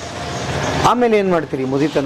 ಮುದಿತನ ಇಲ್ಲಿ ಅದನ್ನ ಮಾರ್ತಕ್ಕಂಥ ಪ್ರಶ್ನೆ ಬರೋದಿಲ್ಲ. ಯಾಕೆಂದ್ರೆ ಹೆಚ್ಚು ಆದಾಯವನ್ನು ನಾವು ಅದರಿಂದ ನಾವು ಪಡ್ಕೊಂಡಿರ್ತೀವಿ. ಇನ್ನೊಂದೇನಪ್ಪಾ ಅಂತಂದ್ರೆ ಸರಿಯಾದ ರೀತಿ ವೈಜ್ಞಾನಿಕವಾಗಿ ಸಾಕಾಣಿಕೆ ಮಾಡಿದಾಗ ನಮ್ಮಲ್ಲಿ ಏನಾಗುತ್ತೆ ನೋಡಿ, ಹಸುಗಳನ್ನ ಮೊದಲನೇ ಕರು ಅಥವಾ ಎರಡನೇ ಕರುನಲ್ಲಿ ಹಸುಗಳನ್ನು ತರ್ತಾರೆ, 5ನೇ ಕರು ಆಗ್ತಿದಂಗೆ ಅದನ್ನ ಮಾರಾಟ ಮಾಡ್ಬಿಡ್ತಾರೆ ವಯಸ್ಸಾಗಿದೆ ಅಂತ ಹೇಳಿ. ಯಾಕೆ ಅಂದ್ರೆ ಅವ್ರು ಕೊಡ್ತಕ್ಕಂಥ ಆಹಾರ ಪದ್ಧತಿ ಆ ತರ ಇರುತ್ತೆ. 5ನೇ ಕರು 6ನೇ ಕರುಗೆ ವಯಸ್ಸಾಗ್ಬಿಡುತ್ತೆ ಹಸುಗಳಿಗೆ. ನಮ್ಮಲ್ಲಿ ನಮ್ಮ ಸಾಕಷ್ಟು ರೈತರುಗಳ ಮನೆಗಳಲ್ಲಿದೆ ಸರ್, ಇದು 16ನೇ ಕರುವಿಗೆ ಪ್ರೆಗ್ನೆಂಟ್ ಆಗಿದೆ ಅಂತಾರೆ. ಡಾಕ್ಟ್ರೇ ಹೇಳಿದರೆ ಬೇಡಪ್ಪ ಸಾಕು, ಇದಕ್ಕೆ ಇನ್ಸಿಮಿನೇಷನ್ ಮಾಡಿಸ್ಬೇಡ ಅಂತ, ಅದು ಸಾಯ ತನಕ ಚೆನ್ನಾಗಿ ನೋಡ್ಕೊಂಡ್ಬಿಡ್ತೀನಿ ಸರ್ ಅಂತ ಹೇಳ್ತಾರೆ. ಅಂದ್ರೆ ನೀವು ಸರಿಯಾದ ಆಹಾರದ ಕ್ರಮವನ್ನ ಸರಿಯಾಗಿ ನೀವು ಕೊಟ್ಕೊಂಡ್ ಬಂದಿದ್ದೆ ಆಯ್ತು ಅಂತಂದ್ರೆ 10-12 ಕರಾವ್ ತನಕಲ್ಲೂ ಕೂಡ ಹಸುಗಳು ಒಳ್ಳೆ ಇಳುವರಿಯನ್ನ ಕೊಡ್ತವೆ. ಸೊ ನೀವು ಸಾಕ ಕ್ರಮನ ಯಾವಾಗ ನಾವು ಸರಿಯಾದ ವೈಜ್ಞಾನಿಕವಾದ ಕ್ರಮವನ್ನು ಅನುಸರಿಸೋದಿಲ್ಲ, ಅವಾಗ ನಮ್ಗೆ ಹಸುಗಳಿಗೆ ಬೇಗ ವಯಸ್ಸಾಗುತ್ತೆ, ಅದನ್ನ ಮಾರಾಟ ಮಾಡತಕ್ಕಂಥ ವ್ಯವಸ್ಥೆ ಇದಾಗುತ್ತೆ. ಈ ಮಾರಾಟ ಮಾಡತಕ್ಕಂಥ ಪ್ರಶ್ನೆ ಇಲ್ಲಿ ತನಕ ನಾನು ಅದನ್ನ ಕಟುಗರು ಕೊಟ್ಟೆ ಅಂತಕ್ಕಂಥದ್ದು ನಮ್ಮ ರೈತರಲ್ಲಿ ಯಾರ ಬಾಯಲ್ಲೂ ಬಂದಿಲ್ಲ. ಹಾಗಾದ್ರೆ ಪ್ರಾರಂಭದಲ್ಲಿ ಎಷ್ಟು ಹಸು ತಂದಿದ್ರಿ, ಈಗ ಎಷ್ಟಾಗಿದೆ ನಿಮ್ಮಲ್ಲಿ? ಇದು ಇಲ್ಲಿದ್ ಏನಪ್ಪಾ ಅಂದ್ರೆ ಇಲ್ಲಿರ್ತಕ್ಕಂಥ ಎಲ್ಲಾ ಹಸುಗಳು ಕೂಡ ಇಲ್ಲೇ ಹುಟ್ಟಿರೋದು. ಆಯ್ತಾ? ಪ್ರಾರಂಭದಲ್ಲಿ ನಾವು ಇಲ್ಲಿ ಕಾಫ್ ರೇರಿಂಗ್ ಅಂತಲೇ ಮಾಡಿದ್ವಿ. ಅಂದ್ರೆ ಕರುಗಳನ್ನ ಎಲ್ಲೆಲ್ಲಿ ಯಾರ್ಯಾರು ಕರುಗಳು, ಹಿಂದೆಲ್ಲ ರೈತರುಗಳು ಕರು ಇದ್ರೆ ಮನೆಯಲ್ಲಿ ಹಾಲು ಕೊಡಿಸ್ಬೇಕಾಗುತ್ತೆ, ಖರ್ಚು ಜಾಸ್ತಿ ಬರುತ್ತೆ ಅಂತೇಳಿ ಕರುಗಳು ಕೊಟ್ಬಿಡೋರು. ಆ ತರ ಕರುಗಳನ್ನು ತಂದು ಸಾಕಿ ಅದರಿಂದ ಹುಟ್ಟಂತಹ ಕರುಗಳನ್ನೇ ನಾವಿಲ್ಲಿ ಅಭಿವೃದ್ಧಿ ಮಾಡ್ತಾ ಇರೋದು. ಈಗ ನೋಡ್ತಕ್ಕಂಥವ್ರು ಯಾರು ನಾನು ಸಾಕಾಗ್ತಿಲ್ಲ ಅಂತಂದ್ರೆ ಅವ್ರ ಹಸುಗಳನ್ನ ಕೊಟ್ರೆ ಅದು ಗೋಶಾಲೆನಲ್ಲಿ ಮಾತ್ರ. ಅಂದ್ರೆ ತುಂಬಾ ಇದಾಗಿದ್ರೆ ನಾವಿಲ್ಲಿ, ಯಾಕಂದ್ರೆ ಮತ್ತೆ ಹೇಳ್ತಾ ಇದ್ದೀನಿ, ನಾವಿಲ್ಲಿ ಧರ್ಮಕ್ಕೆ ಅಂದ್ರೆ ಕಮರ್ಷಿಯಲ್ ಆಗಿ ನಾವು ಆಲೋಚನೆ ಮಾಡ್ತಾ ಇರೋದ್ರಿಂದ ಇದು ಗೋಶಾಲೆ ಅಲ್ಲ. ಇಲ್ಲಿ ಅದರಲ್ಲಿ ಇದು R&D ಮಾಡ್ತಾ ಇರೋದು, ನಾವಿಲ್ಲಿ ರಿಸರ್ಚ್ ಅಂಡ್ ಡೆವಲಪ್ಮೆಂಟ್ ಮಾಡ್ತಾ ಇದೀವಿ. ಸೊ ಅದಕ್ಕೆ ಬೇರೆ ಬೇರೆ ಗೋಶಾಲೆಗಳಿದೆ, ಬೇಕಾದ್ರೆ ಅವ್ರು ಅಲ್ಲಿ ಅದನ್ನ ಕೊಡಬಹುದು. ಅಂದ್ರೆ ನಮ್ಮಲ್ಲಿ ವಯಸ್ಸಾಗಿರ್ತಕ್ಕಂಥದ್ದು, ವಯಸ್ಸಾಯ್ತು ನನ್ಗೆ ಇದರಿಂದ ಏನು ಲಾಭ ಇಲ್ಲ, ಮಾರಾಟ ಮಾಡ್ತಾ ಇದೀನಿ ಅನ್ನೋ ಉದಾಹರಣೆಗಳು ನಮ್ಮ ರೈತರ ಶೆಡ್ಗಳಲ್ಲಿ ಇಲ್ಲ. ಹಂಗಾಗಿ ಈ ಸಮಸ್ಯೆ ನಿಮ್ಗೆ ಕಂಡಿಲ್ಲ. ಓಕೆ, ಅದ್ಭುತ ಆಯ್ತು ಸರ್. ಒಂದು ಶೆಡ್ ಬಗ್ಗೆ ಒಂದು ಬೇರೆ ತರದ ತಿಳುವಳಿಕೆ ಬಂತು ನನಗೆ. ಯಾಕೆ ಅಂತ ನಾನು ಆಕ್ಚುಲಿ ಫಸ್ಟೇ ಅನ್ಕೊಂಡೆ ಇವ್ರು ಯಾಕೆ ತಗಡಿಂದ ಹಾಕಿದ್ದಾರೆ ಅಂತ. ಬಟ್ ಇದೆಲ್ಲ ವಿವರ ಕೇಳಿದಾಗ ಸರಿಯೇ, ಚೀಪ್ ಅಂಡ್ ಬೆಸ್ಟ್ ಅಲ್ಲಿ ಅದ್ಭುತ. ಅದು ತಣ್ಣಗಿದೆ ಬೇಸಿಗೆಯಲ್ಲಿ. ಕರೆಕ್ಟ್. ಸರ್ ನೆಕ್ಸ್ಟ್ ಏನ್ ತೋರಿಸ್ತೀನಿ ನಿಮ್ಗೆ? ಮುಂದಿನದಕ್ಕೆ ನಮ್ಮ ಡಾಕ್ಟರ್ ಬರ್ತಾರೆ, ಇದ್ರ ಬಗ್ಗೆ ತಾಂತ್ರಿಕವಾಗಿ ನಿಮ್ಗೆ ಮಾಹಿತಿಗಳನ್ನ ನೀಡ್ತಾರೆ. ಹಸು ಆರೋಗ್ಯದ ಬಗ್ಗೆ ಮತ್ತೆ ಕರುಗಳನ್ನ ಸಾಕಾಣಿಕೆ ರೀತಿ ಬಗ್ಗೆ ನಿಮಗೆ ತಿಳಿಸ್ಕೊಡ್ತಾರೆ. ಅದು ಎಲ್ಲದಕ್ಕಿಂತ ಮುಖ್ಯವಾಗಿ ನಾವು ಕೆಲವೊಂದಿಷ್ಟು ತಾಂತ್ರಿಕ ವಿಷಯಗಳನ್ನ ಯಾರು ಹೇಳಿದ್ರೆ ಸರಿನೋ ಅವ್ರು ಹೇಳಿದ್ರೆ ಸರಿ. ಸೊ ಹಾಗಾಗಿ ಈ ಒಂದು ನಮ್ಮ R&D ಏನಿದೆ, R&D ಯೂನಿಟ್ನ ಇನ್ಚಾರ್ಜ್ ಆಗಿರ್ತಕ್ಕಂಥ ಡಾಕ್ಟರ್ ಸಂದೀಪ್ ಅವರು ನಮ್ಮ ಜೊತೆಲಿದ್ದಾರೆ. ಅವರು ನಿಮ್ಗೆ ಇನ್ನೂ ಹೆಚ್ಚಿನ ಮಾಹಿತಿಯನ್ನು ಕೊಡ್ತಾ ಹೋಗ್ತಾರೆ. ಸೊ ಸರ್ ನಮಸ್ತೆ. ಬಹಳ ಮುಖ್ಯವಾದ ಭಾಗ ನಿಮ್ದು. ಯಾಕಂದ್ರೆ ಹಸು ತಂದು ಬಿಡ್ತೀವಿ, ಶುರು ಮಾಡ್ಬಿಡ್ತೀವಿ, ಏನಾರ ಆದಾಗ ನಮ್ಗೆ ಡಾಕ್ಟರ್ ಅವಾಗಲೇ ನೆನಪಾಗೋದು, ಒದ್ದಾಡ್ತಾ ಇರ್ತೀವಿ. ಸಮಸ್ಯೆ ಆದಾಗಲೇ ಡಾಕ್ಟರ್ ನೆನಪಾಗಿ ಬರೋದು. ಸೊ ಹಾಗಿರುವಾಗ ಇಲ್ಲಿ ನಮ್ಮಲ್ಲಿ ಇದು R&D ಫೆಸಿಲಿಟಿ ಅಂತ ಏನಿದೆ, ಅಂದ್ರೆ ಸಂಶೋಧನೆ ಮತ್ತು ತಂತ್ರಜ್ಞಾನ ಏನಿದೆ, ಇದೇನಕ್ಕೆ ಮಾಡ್ಕೊಂಡಿದೀವಿ, ಮೂಲ ಉದ್ದೇಶ ಏನು ಅಂತಂದ್ರೆ ನಮ್ಮಲ್ಲಿ ಏನೆಲ್ಲ ಮಾಡಿ ನಮ್ಮಲ್ಲಿ ಸಕ್ಸಸ್ ಆಗೋದನ್ನ ಮಾತ್ರ ರೈತರಿಗೆ ತೋರಿಸ್ತೀವಿ. ಫೇಲ್ಯೂರ್ ಆದದನ್ನ ಈ ತರ ಮಾಡಬೇಡಿ ಅಂತ ಹೇಳಿ ತೋರಿಸ್ತೀವಿ. ಕಾರಣ ಏನಂತಂದ್ರೆ ರೈತರುಗಳು ಸುಮಾರು ಅವರೇ ಏನೋ ಟ್ರಯಲ್ ಅಂಡ್ ಎರರ್ ಮಾಡಿ ತುಂಬಾನೇ ಕೈ ಸುಟ್ಕೊಳ್ತಾರೆ. ಏನಕ್ಕಂದ್ರೆ ದನದ ಸಾಕಾಣಿಕೆ ಅಥವಾ ಪಶು ಸಾಕಾಣಿಕೆ ಏನಿದೆ ಕಡಿಮೆ ಖರ್ಚಲ್ಲಿ ಆಗುವಂಥದ್ದಲ್ಲ. ಅತಿ ಹೆಚ್ಚಿಗೆ ದುಡ್ಡು ಇನ್ವಾಲ್ವ್ಮೆಂಟ್ ಜಾಸ್ತಿ ಇರ್ತದೆ, ಅಂದ್ರೆ ಮಾನಿಟರಿ ಇನ್ವಾಲ್ವ್ಮೆಂಟ್ ಜಾಸ್ತಿ ಅದರಲ್ಲಿ. ಮತ್ತೆ ದನಗಳು ಮೇವು ತಿನ್ನೋದು ಜಾಸ್ತಿ. ಮತ್ತೆ ಅದಕ್ಕೇನಾದ್ರೂ ನಾವು ಸರಿಯಾದ ಪ್ರಮಾಣದಲ್ಲಿ ನ್ಯೂಟ್ರಿಷನ್ ಕೊಡಲಿಲ್ಲ ಅಂತಂದ್ರೆ, ಪೌಷ್ಟಿಕಾಂಶಗಳು ಕೊಡಲಿಲ್ಲ ಅಂತಂದ್ರೆ ಸಮಸ್ಯೆಗಳು ಅತಿ ಹೆಚ್ಚು ಕಾಣಿಸ್ಕೊಳ್ತವೆ. ಅದರಲ್ಲಿ ತುಂಬಾನೇ ಫಿಸಿಯಾಲಜಿಕಲ್ ಲೈಫ್ ಸೈಕಲ್ ಸ್ಟೇಜಸ್ ಅಂತ ಹೇಳ್ತೀವಿ. ಆ ಪ್ರತಿಯೊಂದು ಲೈಫ್ ಸೈಕಲ್ ಸ್ಟೇಜಲ್ಲೂ ಅದಕ್ಕೆ ತಕ್ಕದಾದಂಥ ಆಹಾರಗಳನ್ನ ಕೊಡಬೇಕು. ಅಂದ್ರೆ ಇವಾಗ ಬಾಣಂತಿಗೆ ಆರೈಕೆ ಆಗಬೇಕು. ಸೊ ಅದೇ ರೀತಿಯಲ್ಲಿ ಹಾಲು ಕೊಡೋ ಅಂಥ ದನಗಳಿಗೆ ಹಾಲು ಕೊಡೋದಕ್ಕಾಗಬೇಕು, ಬೆಳೆಯೋ ಕರುಗಳು ಕೊಡಬೇಕು. ಜೊತೆಗೆ ಪಡ್ಡೆಗಳಂತ ಏನು ಹೇಳ್ತೀವಿ, ಪಡ್ಡೆಗಳಿಗಾದಂತಹ ಅದರದೇ ಸಪ್ರೇಟಾಗಿ ಆಹಾರಗಳು ಬರ್ತವೆ. ಇದೆಲ್ಲನೂ ಸಮತೋಲನದಲ್ಲಿ ಕೊಟ್ಟಾಗ್ಲೇನೆ ದನಗಳ ಆರೋಗ್ಯನೂ ಚೆನ್ನಾಗಿರುತ್ತೆ, ಅದರ ಉತ್ಪಾದನೆನೂ ಚೆನ್ನಾಗಿರುತ್ತೆ. ಸೊ ಇಷ್ಟನ್ನು ನಾವು ಸರಿಯಾದ ಪ್ರಮಾಣದಲ್ಲಿ ಕೊಡ್ತಾ ಇದೀವಿ ಅಂತ ಆದ್ರೂ ಸಮೇತ ಕೆಲವೊಮ್ಮೆ ಏನಾದ್ರೂ ಒಂದು ಆರೋಗ್ಯದಲ್ಲಿ ಏರುಪೇರುಗಳಾಗಿರ್ಬೋದು, ಜೀರ್ಣಶಕ್ತಿಲಿ ಸ್ವಲ್ಪ ಕುಂಠಿತ ಆಗ್ಬೋದು, ಸ್ವಲ್ಪ ತಲೆವಾರು ಕಾಯಿಲೆಗಳು, ಇಷ್ಟೆಲ್ಲ ನಾವು ಬ್ಯಾಲೆನ್ಸ್ ಮಾಡಿದ್ರೂ ಸಮೇತ ಆಗೋ ಸಾಧ್ಯತೆಗಳು ಇರುತ್ತೆ. ಸೊ ಅದನ್ನೆಲ್ಲ ಯಾವ ರೀತಿ ನಾವು ಐಡೆಂಟಿಫೈ ಮಾಡಬೇಕು, ನಂತರ ಯಾವ ರೀತಿ ನಾವೇ ಮನೇಲಿ ಇವಾಗ ನಮ್ಮಲ್ಲಿ ನಾಟಿ ವೈದ್ಯ ಅಂತೆಲ್ಲ ಏನು ಮಾಡ್ಕೊಳ್ತೀವಲ್ಲ, ಅದನ್ನ ನಾವು ಮನೇಲೇ ಯಾವ ರೀತಿ ಅದನ್ನ ಸರಿದೂಗಿಸ್ಬೇಕು, ಇಲ್ಲ ಅಂತಂದ್ರೆ ಯಾವಾಗ ನಾವು ಪಶು ವೈದ್ಯರನ್ನ ಕಾಣಬೇಕು ಅನ್ನೋದ್ರ ಬಗ್ಗೆ ಎಲ್ಲ ಸ್ವಲ್ಪ ಮಾಹಿತಿ ತಿಳ್ಕೊಳ್ತಾ ಹೋಗೋಣ. ಹೇಳಿ ಸರ್, ಬಹಳ ಇಂಪಾರ್ಟೆಂಟ್. ಹೌದು. ಸೊ ಮೊದಲನೇದಾಗಿ ನಮ್ಮಲ್ಲಿ ದನಗಳು ಅಂತ ಬಂದಾಗ ಮೊದಲನೇದಾಗಿ ಬೇಕಾಗಿರೋದು ಆಹಾರ ಪದ್ಧತಿ. ಆಹಾರ ಪದ್ಧತಿಲಿ ಸುಧಾರಣೆ ಕಂಡ್ವಿ ಅಂತಂದ್ರೆ ದನಗಳಲ್ಲೂ ಆರೋಗ್ಯದಾಗ್ಲಿ ತಪ್ಪಿದ್ರೆ ದನಗಳದ್ದು ಏನು ಉತ್ಪಾದನೆ ಇರುತ್ತಲ್ಲ ಅದರಲ್ಲಿ ಸುಧಾರಣೆ ಕಾಣಬಹುದು. ಇವಾಗ ನಾವು ಮೇವನೆ ಸರಿಯಾದ ಪ್ರಮಾಣದಲ್ಲಿ ಬೆಳೀತಾ ಇಲ್ಲ, ಮೇವನೆ ನಾನು ಸರಿಯಾಗಿ ಸಮತೋಲನದಲ್ಲಿ ಕೊಡ್ತಾ ಇಲ್ಲ ಅಂತಂದ್ರೆ ದನಗಳಲ್ಲಿ ಯಾವುದೇ ಕಾರಣಕ್ಕೂ ನಾವು ಒಳ್ಳೆ ಒಂದು ಉತ್ಪಾದನೆ ತಗೊಳ್ಳೋದಕ್ಕಾಗೋದಿಲ್ಲ. ಸೊ ಅದಕ್ಕೆ ಮೇವು, ಇವಾಗ ನಾನು ದನ ತರೋದಕ್ಕೆ ಮುಂಚೆ ಕನಿಷ್ಠ ಪಕ್ಷದ ಒಂದು ಮೇವನ್ನ ನಾನು ಶೇಖರಣೆ ಮಾಡಿ ಇಟ್ಕೊಂಡಿರ್ಬೇಕಾಗತ್ತೆ. ನಾನು ದನ ತಂದ್ಬಿಟ್ಟು ಮೇವಿಗೆ ಹುಡ್ಕಾಡೋದಕ್ಕಾಗೋದಿಲ್ಲ. ನಾನು ಯಾವ ರೀತಿಯ ದನನ ತರ್ತೀನಿ ಅಂತ ನಾನು ಇಟ್ಕೊಂಡಿರ್ತೀನಲ್ಲ, ಆ ರೀತಿಯ ದನನ ಮಾತ್ರ ತರ್ಲಿಕ್ಕೆ ಸಾಧ್ಯ. ಅಂದ್ರೆ ಆ ರೀತಿಯ ದನನ ಅದು ಎಷ್ಟು ತಿನ್ನತ್ತೆ, ಅದ್ರದ್ದು ಉತ್ಪಾದನೆ ಏನು, ಅದು ನನಗೆ ಗೊತ್ತೇ ಇಲ್ವಲ್ಲ ಸರ್, ಡಿಸೈಡ್ ಮಾಡೋದು ಹೇಗೆ? ಹೌದು, ಅದೆಲ್ಲದಕ್ಕೂ ಒಂದು ಟೆಕ್ನಿಕಲ್ ಇನ್ಫಾರ್ಮೇಶನ್ ಏನಿರುತ್ತಲ್ಲ. ಇವಾಗ ಉದಾಹರಣೆ ಹೇಳೋದಾಯ್ತು ಅಂತಂದ್ರೆ, ನಮ್ಮಲ್ಲಿ ಇವಾಗ ಹಳ್ಳಿಕಾರ್ ಅಂತ ಹೇಳಿ ದೇಶೀಯ ತಳಿಗಳಿದಾವೆ. ಅಂದ್ರೆ ಇಲ್ಲಿ ಸೌತ್ ಕರ್ನಾಟಕಗೆ ಲೋಕಲ್ ತಳಿಗಳು. ಸೊ ಕರ್ನಾಟಕದಲ್ಲಿ ಅದೇ ತರ ಕೆಲವೊಂದು ಲೋಕಲ್ ತಳಿಗಳಿದಾವೆ, ಅಂದ್ರೆ ದೇಶೀಯ ತಳಿಗಳಿದಾವೆ. ಅದರಲ್ಲಿ ಹಳ್ಳಿಕಾರ್ ಒಂದು, ಅಮೃತ್ ಮಹಲ್ ಒಂದು, ಅದ್ರ ಜೊತೆಗೆ ಇವಾಗ ನಮ್ಮಲ್ಲಿ ಕೋಸ್ಟಲ್ ಕರ್ನಾಟಕ ಅಂತ ನೋಡ್ತಿರಲ್ಲ, ಮತ್ತೆ ಈ ಚಿಕ್ಕ ಚಿಕ್ಕ ಪಡ್ಡೆಗಳ ತರ ಕಾಣಿಸ್ತಾವಲ್ಲ, ಅಂದ್ರೆ ನೋಡೋದಕ್ಕೆ ಒಳ್ಳೆ ಮೇಕೆ ಮರಿಗಳ ತರ ಕಾಣಿಸ್ತಿರ್ತಾವ ನಿಮ್ಗೆ. ಸೊ ಮಲ್ನಾಡ್ ಗಿಡ್ಡ ಅಂತ ಹೇಳ್ತೀವಿ, ಆ ಒಂದು ತಳಿ ಇದೆ. ನೀವು ನಾರ್ತ್ ಕರ್ನಾಟಕ ಭಾಗಕ್ಕೆ ಹೋಗ್ತೀರಾ ಅಂತಾದ್ರೆ ದೇವಣಿ ಅಂತ ಹೇಳಿ ಒಂದು ತಳಿ ಇದೆ, ಮತ್ತೆ ಕಿಲಾರಿ, ಕೃಷ್ಣವೇಲಿ ಅಂತ ಹೇಳಿ ಕೆಲವೊಂದು ತಳಿಗಳಿದಾವೆ. ಅವೆಲ್ಲ ದೇಶೀಯ ತಳಿಗಳು. ನಮ್ಮ ದಕ್ಷಿಣ ಕರ್ನಾಟಕದ ತಳಿಗಳಾಯ್ತು ಅಂತಂದ್ರೆ ಹಳ್ಳಿಕಾರ್ ಮತ್ತೆ ಅಮೃತ್ ಮಹಲ್. ಇವನ್ನೆಲ್ಲ ಏನಕ್ಕೆ ಬಳಕೆ ಮಾಡ್ತಾ ಇದ್ವಿ? ಬರೀ ಡ್ರಾಫ್ಟಿಂಗ್ ಅಂದ್ರೆ ಉಳುಮೆಗೋಸ್ಕರ ಅಷ್ಟೇ ಬಳಕೆ ಮಾಡ್ತಿದ್ದಂಥದ್ದು. ಇದನ್ನ ನಾವು ಅತಿ ಹೆಚ್ಚು ಹಾಲು ಹಿಂಡ್ಲಿಕ್ಕೆ ಅಂತ ಹೇಳಿ ಬಳಕೆ ಮಾಡೋದು ಸ್ವಲ್ಪ ಕಡಿಮೆ. ಏನಕ್ಕಂದ್ರೆ ಇವು 1-1.5 ವರ್ಷಕ್ಕೆ ಒಮ್ಮೆ ಒಂದು ಕರನ್ನ ಕೊಡ್ತದೆ. ಮತ್ತೆ ಹಾಲು ಇಳುವರಿ ನೋಡೋದಿತ್ತು ಅಂತಂದ್ರೆ ಪ್ರತಿ ಒಂದು 6ರಿಂದ 8 ತಿಂಗಳು, ಅತಿ ಹೆಚ್ಚು ಅಂತಂದ್ರೆ 6ರಿಂದ 8 ತಿಂಗಳು ಹಾಲು ಕೊಡ್ಬೋದು ಅಷ್ಟೇ. ಮತ್ತೆ ಹಾಲು ಇಳುವರಿನೂ ಸ್ವಲ್ಪ ಪ್ರಮಾಣದಲ್ಲಿ ಕಡಿಮೆ, 3ರಿಂದ 4 ಲೀಟರ್ ಅಷ್ಟು ಹಾಲು ಕೊಡ್ಬೋದು ಅಷ್ಟೇ. ಅತಿ ಹೆಚ್ಚು ಹಾಲು ಬರೋದಿಲ್ಲ ದೇಶೀಯ ತಳಿಗಳು. ಇವು ಏನಕ್ಕೆ ಬಳಕೆ ಮಾಡ್ತೀವಿ ಅಂತಂದ್ರೆ ಉಳ್ಮೆಗೋಸ್ಕರ ಅಂತ ಹೇಳಿ ಬಳಕೆ ಮಾಡುವಂಥದ್ದು. ಅದೇನ್ ಹಾಲು ಉತ್ಪಾದನೆ ಮಾಡುತ್ತೆ, ಸಾಧಾರಣ ಕರುಗೆ ಕುಡಿದಾದ್ಮೇಲೆ ನಮ್ಗೆ ಏನೊಂದು 1.5-2 ಲೀಟರ್ ಅಷ್ಟು ಹಾಲು ಸಿಗ್ಬೋದು ಅಷ್ಟೇ ಒಂದು ಹಸುವಿನಿಂದ. ಸೊ ಮತ್ತೆ ಏನಂತಂದ್ರೆ ಇದನ್ನ ಎಕನಾಮಿಕಲಿ ನೋಡೋದಾಯ್ತು ಅಂತಂದ್ರೆ, ಇದನ್ನ ನಾವು ಉಳುಮೆಗೂ ಬಳಸ್ಕೊಂಡು ಮನೆಗೆ ಹಾಲು ಬಳಕೆ ಮಾಡ್ತೀವಿ ಅಂತಂದ್ರೆ ಎಕನಾಮಿಕಲಿ ಚೆನ್ನಾಗಿರುತ್ತೆ. ನಾನು ಬರೀ ಹಾಲು ಇಳುವರಿಗೆ ಅಂತ ಹೇಳ್ಬಿಟ್ಟು ದೇಶೀಯ ತಳಿಗಳನ್ನ ಇಟ್ಕೊಳ್ತೀನಿ ಅಂತಂದ್ರೆ ಸ್ವಲ್ಪ ಲಾಭ ಪ್ರಮಾಣ ಕಡಿಮೆ ಆಗ್ತಾ ಹೋಗ್ತದೆ. ಅದು ಒಂದು. ಅದಕ್ಕೆ ನಾವೇನ್ ಹೇಳ್ತೀವಿ ಅಂತಂದ್ರೆ ಮಿಶ್ರ ತಳಿಗಳನ್ನ ಡೆವಲಪ್ ಮಾಡೋದಕ್ಕೆ ಅಂತ ಹೇಳ್ತೀವಿ. ಮಿಶ್ರ ತಳಿಗಳಲ್ಲಿ ಇವಾಗ ನಿಮಗೆ ಗೊತ್ತಿರೋ ಹಾಗೆ HF ಅಂತ ಹೇಳ್ತೀವಿ, ಹಾಲ್ಸ್ಟೈನ್ ಫ್ರೀಶನ್ ಅಂತ ಏನ್ ಹೇಳ್ತೀವಲ್ಲ, ಹಾಲ್ಸ್ಟೈನ್ ಫ್ರೀಶನ್ ಅಂತ ಹೇಳಿ ಒಂದು ಪರದೇಶಿಯ ಒಂದು ತಳಿ ಇದೆ. ಸೊ ಆ ಒಂದು ಪರದೇಶಿಯ ತಳಿ ಇವತ್ತಿನ ಒಂದು ಲೆಕ್ಕಾಚಾರದಲ್ಲಿ ನೋಡೋದಾಯ್ತು ಅಂತಂದ್ರೆ ಅತಿ ಹೆಚ್ಚು ಹಾಲು ಇಳುವರಿ ಕೊಡುವಂಥದ್ದು. ಅಂದ್ರೆ ಪರದೇಶದಲ್ಲೆಲ್ಲ 100-110 ಲೀಟರ್ ರೆಕಾರ್ಡೆಡ್ ಮಿಲ್ಕ್ ಈಲ್ಡ್ ಇದೆ. ನಮ್ಮ ದೇಶದಲ್ಲಿ ರೆಕಾರ್ಡಿಂಗ್ ಬಂದು 83 ಲೀಟರ್ಸ್ ತನಕ ಒಂದು ದಿನದಲ್ಲಿ ಕೊಟ್ಟಿದೆ. ಅಂದ್ರೆ 24 ಗಂಟೆಲಿ 83 ಲೀಟರ್ ಅಷ್ಟು ಹಾಲು ಇಳುವರಿ ಅಷ್ಟು ಕೊಟ್ಟಿದೆ. ಅದು ಪರದೇಶಿಯ ತಳಿ HF ಅಂತ ಹೇಳಿ, ಹಾಲ್ಸ್ಟೈನ್ ಫ್ರೀಶನ್.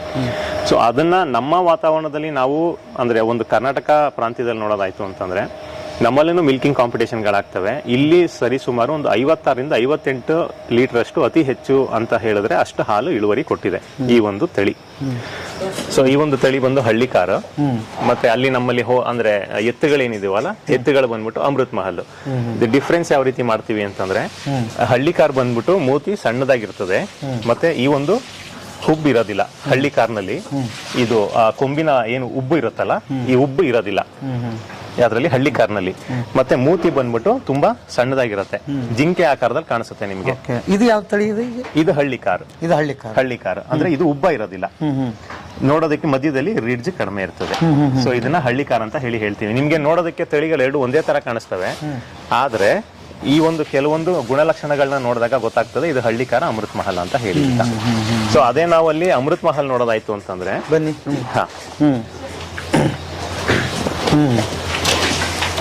ಇವೆಲ್ಲ ಏನು?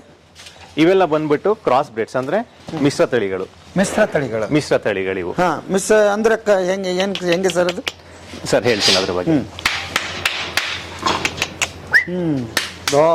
ಏನಿದು? ಇದು ಎತ್ತುಗಳು ಸರ್, ಬಂಡಿ ಹೂಡ್ಲಿಕ್ಕೆ ಅಂತ ಹೇಳಿ ಎತ್ತುಗಳನ್ನ ಇಟ್ಕೊಂಡಿದೀವಿ. ಏನ್ ಸರ್ ಅದ್ಭುತವಾಗಿದಾವೆ. ಸೊ ಅದ್ರದ್ದು ಕೊಂಬಿನ ಉಬ್ಬುಗಳು ನೋಡ್ತು ಅಂತಂದ್ರೆ ಗೊತ್ತಾಗತ್ತೆ ನಿಮ್ಗೆ. ಅದ್ರಲ್ಲಿ ಉಬ್ಬು ಇರ್ಲಿಲ್ಲ, ಇದರಲ್ಲಿ ಉಬ್ಬು ಕಾಣಿಸ್ತದೆ. ಉಬ್ಬು ಗೊತ್ತಾಗ್ತಿದ್ಯಾ? ಈ ಒಂದು ಉಬ್ಬು ಕಾಣಿಸ್ತದೆ. ಸೊ ಈ ಉಬ್ಬು ಆ ಒಂದು ತಳಿಲಿ ಇರೋದಿಲ್ಲ. ಇಷ್ಟೇ ವ್ಯತ್ಯಾಸ. ಜೊತೆಗೆ ಮೂತಿ ನೋಡಿದ್ರು ಅಂತಂದ್ರೆ ಮೂತಿ ಇದ್ರದ್ದು ಸ್ವಲ್ಪ ಬಲ್ಕಿ ಆಗಿರುತ್ತೆ, ದೊಡ್ಡದಾಗಿರುತ್ತೆ, ಅಗಲ ಇರುತ್ತೆ. ಅದರಲ್ಲಿ ಜಿಂಕೆ ತರದ ಆಕಾರದಲ್ಲಿ ಇರುತ್ತೆ. ಜಿಂಕೆ ಆಕಾರದಲ್ಲಿ ಇದ್ರೆ ಹಳ್ಳಿಕಾರ, ಸ್ವಲ್ಪ ದೊಡ್ಡದಾಗಿತ್ತು ಅಂತಂದ್ರೆ ಅಮೃತ್ ಮಹಲ್. ಹಾಗೆ ಇವು ದಿನಪೂರ್ತಿ ಕೆಲಸ ಮಾಡ್ತವೆ. ಅವು ಬಂದ್ಬಿಟ್ಟು ನಿಮ್ಗೆ ಇದು 6ರಿಂದ 8 ಗಂಟೆಲಿ ಏನು ಕೆಲಸ ಮಾಡುತ್ತಲ್ಲ, ಆ ಕೆಲಸ ಅದು 3 ಗಂಟೆಲೆ ಮಾಡ್ಕೊಡುತ್ತೆ ನಿಮ್ಗೆ. ಅಷ್ಟು ಸ್ಟರ್ಡಿ ಆಗಿರ್ತವೆ. ಅಂದ್ರೆ ಕೆಲಸ ಫಾಸ್ಟ್ ಆಗಿ ಮಾಡುತ್ತೆ. ಇದು ನಿಧಾನಕ್ಕೆ ಮಾಡಿದ್ರು ಜಾಸ್ತಿ ಹೊತ್ತು ಮಾಡುತ್ತೆ. ಇದ್ರಲ್ಲಿ ಸ್ಟಾಮಿನಾ ಜಾಸ್ತಿ, ಅದ್ರಲ್ಲಿ ಸ್ಟಾಮಿನಾ ಕಡಿಮೆ. ಆದ್ರೆ ಫಾಸ್ಟ್ ಜಾಸ್ತಿ ಅದು. ಓಕೆ. ಅದು ತುಂಬಾ ಸ್ಪೀಡ್, ಇದು ಸ್ಪೀಡ್ ಕಡಿಮೆ, ಸ್ಟಾಮಿನಾ ಜಾಸ್ತಿ. ಮತ್ತೆ ಆಯ್ಕೆ ನಾವು ಮಾಡ್ಕೊಳ್ಳೋದು ಹೆಂಗೆ? ಆಯ್ಕೆ ಮಾಡೋದು ರೈತನ ಮೇಲೆ ಇರುತ್ತೆ ಸರ್. ಇವಾಗ ಏನಂತಂದ್ರೆ ರೈತರುಗಳು ಏನ್ ಮಾಡ್ತಾರೆ, ಇವಾಗ ನಂದು ಬೆಳಿಗ್ಗೆ ಒಂದ್ 6 ಗಂಟೆಗೆ ಸ್ಟಾರ್ಟ್ ಮಾಡಿದ್ರೆ 3 ಗಂಟೆಲಿ ಕೆಲಸ ಮುಗಿಬೇಕು, 9 ಗಂಟೆಗೆ ಕೆಲಸ ಮುಗಿಬೇಕು, ಮನೇಲಿ ಬಂದು ನಾನು ಮಲಗಬೇಕು. ಅಂತ ಸಮಯದಲ್ಲಿ ಹಳ್ಳಿ ಕಾರ್ ಒಳ್ಳೇದು. ನಾನು ದಿನಪೂರ್ತಿ ಮಾಡ್ತೀನಿ, ನನಗೆ ಜಾಸ್ತಿ ಕೆಲಸ ಇದೆ, ಅಮೃತ್ ಮಹಲ್ ಒಳ್ಳೇದು. ಅಲ್ಲ, ಈಗ ಹೇಳಿದ್ರಲ್ಲ ಅದು ಫಾಸ್ಟ್ ಆಗಿ ಮಾಡುತ್ತಂತೆ, ಎರಡು ಒಂದೇ ಆಯ್ತಲ್ಲ ಸರ್? ಇದು ಸ್ಲೋ ಆಗಿ ಮಾಡುತ್ತೆ, ಅದು ಫಾಸ್ಟ್ ಆಗಿ ಮಾಡುತ್ತೆ. ಹೌದು, ದಿನಪೂರ್ತಿ ಮಾಡುತ್ತೆ. ಈಗ 2 ಎಕರೆ ಹರಗಬೇಕು ಬಿತ್ತಬೇಕಂದ್ರೆ ಅದು 3 ತಾಸಲ್ಲಿ ಮಾಡುತ್ತೆ, ಇದು ಸಾಯಂಕಾಲವರೆಗೆ ಮಾಡುತ್ತೆ. ಇವಾಗ ಏನಾಗ್ತದೆ, ಫ್ಲಾಟ್ ಲ್ಯಾಂಡ್ ಇರುತ್ತೆ ನಿಮ್ಮಲ್ಲಿ, ಫ್ಲಾಟ್ ಲ್ಯಾಂಡ್ ನ ಒಂದೇ ಸರ್ತಿ ಉಳುಮೆ ಮಾಡ್ಬಿಡ್ತೀರಿ, ಅದನ್ನ ತಗೊಂಡೋಗಿ. ಇವಾಗ ಮಧ್ಯದಲ್ಲಿ ಸಾಲು ಹೊಡಿಬೇಕಲ್ಲ, ಸಾಲು ಹೊಡಿಬೇಕಾದ್ರೆ ನನಗೆ ಹೌದು, ನನಗೆ ತುಂಬಾ ಸ್ಪೀಡ್ ಆಗ ಅವಶ್ಯಕತೆ ಇಲ್ಲ, ನನಗೆ ನಿಧಾನಕ್ಕೆ ಆಗ್ಬೇಕು ಅಂತ ಟೈಮಲ್ಲಿ ಇದನ್ನ ಬಳಕೆ ಮಾಡ್ಕೊಳ್ಳಿ. ಗೊತ್ತಾಯ್ತಲ್ಲ? ಆ ರೀತಿಯಲ್ಲಿ. ಸೊ ನೀವು ನಿಧಾನವಾಗಿ ಕೆಲಸ ಮಾಡವೇ ಇದಾವೆ, ಅದಕ್ಕೆ ಇದನ್ನ ಬಳಸ್ರಿ. ಹೌದು ಹೌದು. ಅಂದ್ರೆ ನೀವೊಂದು ಜೊತೆ ಸಾಕೊಳ್ಳಿ, ನಾನೊಂದು ಜೊತೆ ಸಾಕೊಳ್ತೀನಿ, ನಿಮಗ್ ಬೇಕಾದಾಗ ನನಗೆ ಕೊಡಿ, ನನಗ್ ಬೇಕಾದಾಗ ನಿಮ್ಗೆ ಕೊಡ್ತೀನಿ, ನನ್ನ ಹತ್ರ ಒಂದು ತಳಿ ಇದೆ, ನಿಮ್ಮ ಹತ್ರ ಒಂದು ತಳಿ ಇದೆ. ಸೊ ಆ ರೀತಿ ಮಾಡ್ಕೊಂಡ್ರೆ ಮ್ಯೂಚುವಲ್ ಬೆನಿಫಿಟ್ ಆಗ್ತದೆ. ಸೊ ಆ ರೀತಿಲಿ ಸರ್, ಅಂದ್ರೆ ಆ ರೀತಿಲಿ ನಾವು ಬ್ರೀಡ್ ಡಿಫ್ರೆನ್ಶಿಯೇಟ್ ಮಾಡ್ತೀವಿ. ಅಲ್ಲಿ ಗೊತ್ತಾಗ್ತಿದೆ ಅಲ್ಲ, ಹುಬ್ಬಲ್ಲಿ, ಆ ಹುಬ್ಬಲ್ಲಿ ಕೊಂಬಿನ ಉಬ್ಬು ಕಾಣಿಸ್ತದೆ, ಅದ್ರಲ್ಲಿ ಕೊಂಬಿನ ಉಬ್ಬು ಕಾಣೋದಿಲ್ಲ. ಮೂತಿ ನೋಡ್ತು ಅಂತಂದ್ರೆ ಅದು ಜಿಂಕೆ ಆಕಾರದಲ್ಲಿ ಇರುತ್ತೆ, ಇದು ಜಿಂಕೆ ಆಕಾರದಲ್ಲಿ ಇರೋದಿಲ್ಲ. ಮತ್ತೆ ಇದನ್ನ ಈ ಹೋರಿಗಳಲ್ಲಿ ನಾವು ಕ್ಯಾಸ್ಟ್ರೇಷನ್ ಅಂತ ಹೇಳಿ ಮಾಡ್ತೀವಿ, ಇಡ ಹೊಡಿಯೋದು ಅಂತ ಹೇಳಿ ಕನ್ನಡದಲ್ಲಿ ಸಾಧಾರಣವಾಗಿ ಹೇಳ್ತೀವಿ. ಅದು ಕ್ಯಾಸ್ಟ್ರೇಷನ್ ಮಾಡಿದ್ವಿ ಅಂತಂದ್ರೆ ಈ ಹೋರಿಗಳು ಸಂಪೂರ್ಣ ಬಿಳಿ ಬಣ್ಣಕ್ಕೆ ಬಂದ್ಬಿಡ್ತವೆ. ಹೌದು, ಈ ಹೋರಿಗಳಿಗೆ ಏನಾದ್ರೂ ನಾವು ಹಿಡ ಹೊಡಿಲಿಲ್ಲ ಅಂದ್ರೆ ಬೀಜನ ತೆಗಿಲಿಲ್ಲ ಅನ್ನೋದಾಯ್ತು ಅಂತಂದ್ರೆ ಅರ್ಧ ಭಾಗದಲ್ಲಿ ಕಪ್ಪಗಿರುತ್ತೆ, ಮುಂದ್ಗಡೆ ಮತ್ತೆ ಈ ಹಿಂದ್ಗಡೆ ಭಾಗದಲ್ಲಿ ಕಪ್ಪಗಿರುತ್ತೆ ಸಂಪೂರ್ಣ, ಮಧ್ಯದ ಭಾಗದಲ್ಲಿ ಮಾತ್ರ ಬಿಳಿ ಇರುತ್ತೆ. ಸೊ ಅದು ಈ ಹೋರಿಯ ಗುಣಲಕ್ಷಣ. ಇದು ಹೊಡೆದಿರೋದು ಇದು ಹೌದು ಹೌದು. ಏನಕ್ಕೆ ಹೊಡಿತೀವಿ ಅಂತಂದ್ರೆ ಕೆಲವೊಮ್ಮೆ ಅದ್ರದ್ದು ಅಗ್ರೆಷನ್ ಜಾಸ್ತಿ ಇರುತ್ತೆ. ಅಂದ್ರೆ ಬೀಜ ಏನಕ್ಕೆ ಹೊಡಿಸ್ತಾರೆ ಅಂತಂದ್ರೆ ರೈತರುಗಳು ಯಾವಾಗ ದನಗಳು ಬೆದೆಗೆ ಬರ್ತಾವಲ್ಲ ಇವುಗಳನ್ನ ಕಂಟ್ರೋಲ್ ಮಾಡೋದಕ್ಕೆ ಆಗೋದಿಲ್ಲ, ಮತ್ತೆ ವರ್ಕಿಂಗ್ ಎಫಿಷಿಯನ್ಸಿ ಕಡಿಮೆ ಆಗ್ತಾ ಹೋಗುತ್ತೆ, ಮತ್ತೆ ಯಾರಾದ್ರೂ ಬಂದಾಗ ಹಾಯೋ ಒಂದು ಸಾಧ್ಯತೆಗಳು ಜಾಸ್ತಿ, ಹಾಯ್ದು ಬಿಡೋದ್ರಿಂದ. ಸೊ ಆ ಒಂದು ಉದ್ದೇಶಕ್ಕೆ ಒಂದು ಒಳ್ಳೆಯ ರೀತಿಯಲ್ಲಿ ಇದನ್ನ ಬಳಕೆ ಮಾಡ್ಕೊಳ್ಳಿಕ್ಕೆ ಡ್ರಾಫ್ಟಿಂಗ್ ಆಗಿ ಇದನ್ನ ನಾವು ಬಳಕೆ ಈ ರೀತಿ ಮಾಡ್ತೀವಿ. ಅದೊಂದು ಕಾಮನ್ ಪದ್ಧತಿ. ನೀವು ಕೇಳಿರ್ಬೋದು, ಇದು ರೈತರುಗಳೆಲ್ಲಾನು ಸಾಮಾನ್ಯವಾಗಿ ಮಾಡ್ಕೊಳ್ಳೋಂಥದ್ದು. ಯಾವ್ದನ್ನೆಲ್ಲ ನಾವು ಮುಂದಿನ ತಳಿ ಅಭಿವೃದ್ಧಿಗೆ ಅಂತ ಯಾವ್ದೆಲ್ಲ ಇಟ್ಕೊಳ್ತೀವಲ್ಲ ಅದಕ್ಕೆ ಬೀಜ ಹೊಡ್ಸೋದಿಲ್ಲ. ಸೊ ಹಾಗಿರುತ್ತೆ. ಓಕೆ. ಮತ್ತೆ ಇನ್ಯಾವ್ದು ಲಾಳ ಹೊಡಿಯೋ ಪದ್ಧತಿ ಎಲ್ಲ ಗೊತ್ತಿದೆ ಅಲ್ಲ ಸರ್ ನಿಮ್ಗೆ? ಲಾಳ ಹೊಡಿ ಹೇಳ್ಬಿಡಿ ಸರ್. ದನಗಳಿಗೆ ಲಾಳ ಹೊಡಿತಾರೆ. ದನಗಳಿಗೆ ಲಾಳ ಏನಕ್ಕೆ ಹೊಡಿತಾರೆ ಅಂತಂದ್ರೆ ಇವಾಗ ಓಡಾಡ್ತಾ ನಾವು ಶೂ ಹಾಕೊಂಡಂಗೆ, ಶೂ ಹಾಕೊಂಡಾಗ ನನ್ನ ಕಾಲು ಸರಿಯಾಗಿ ಇರ್ತದೆ.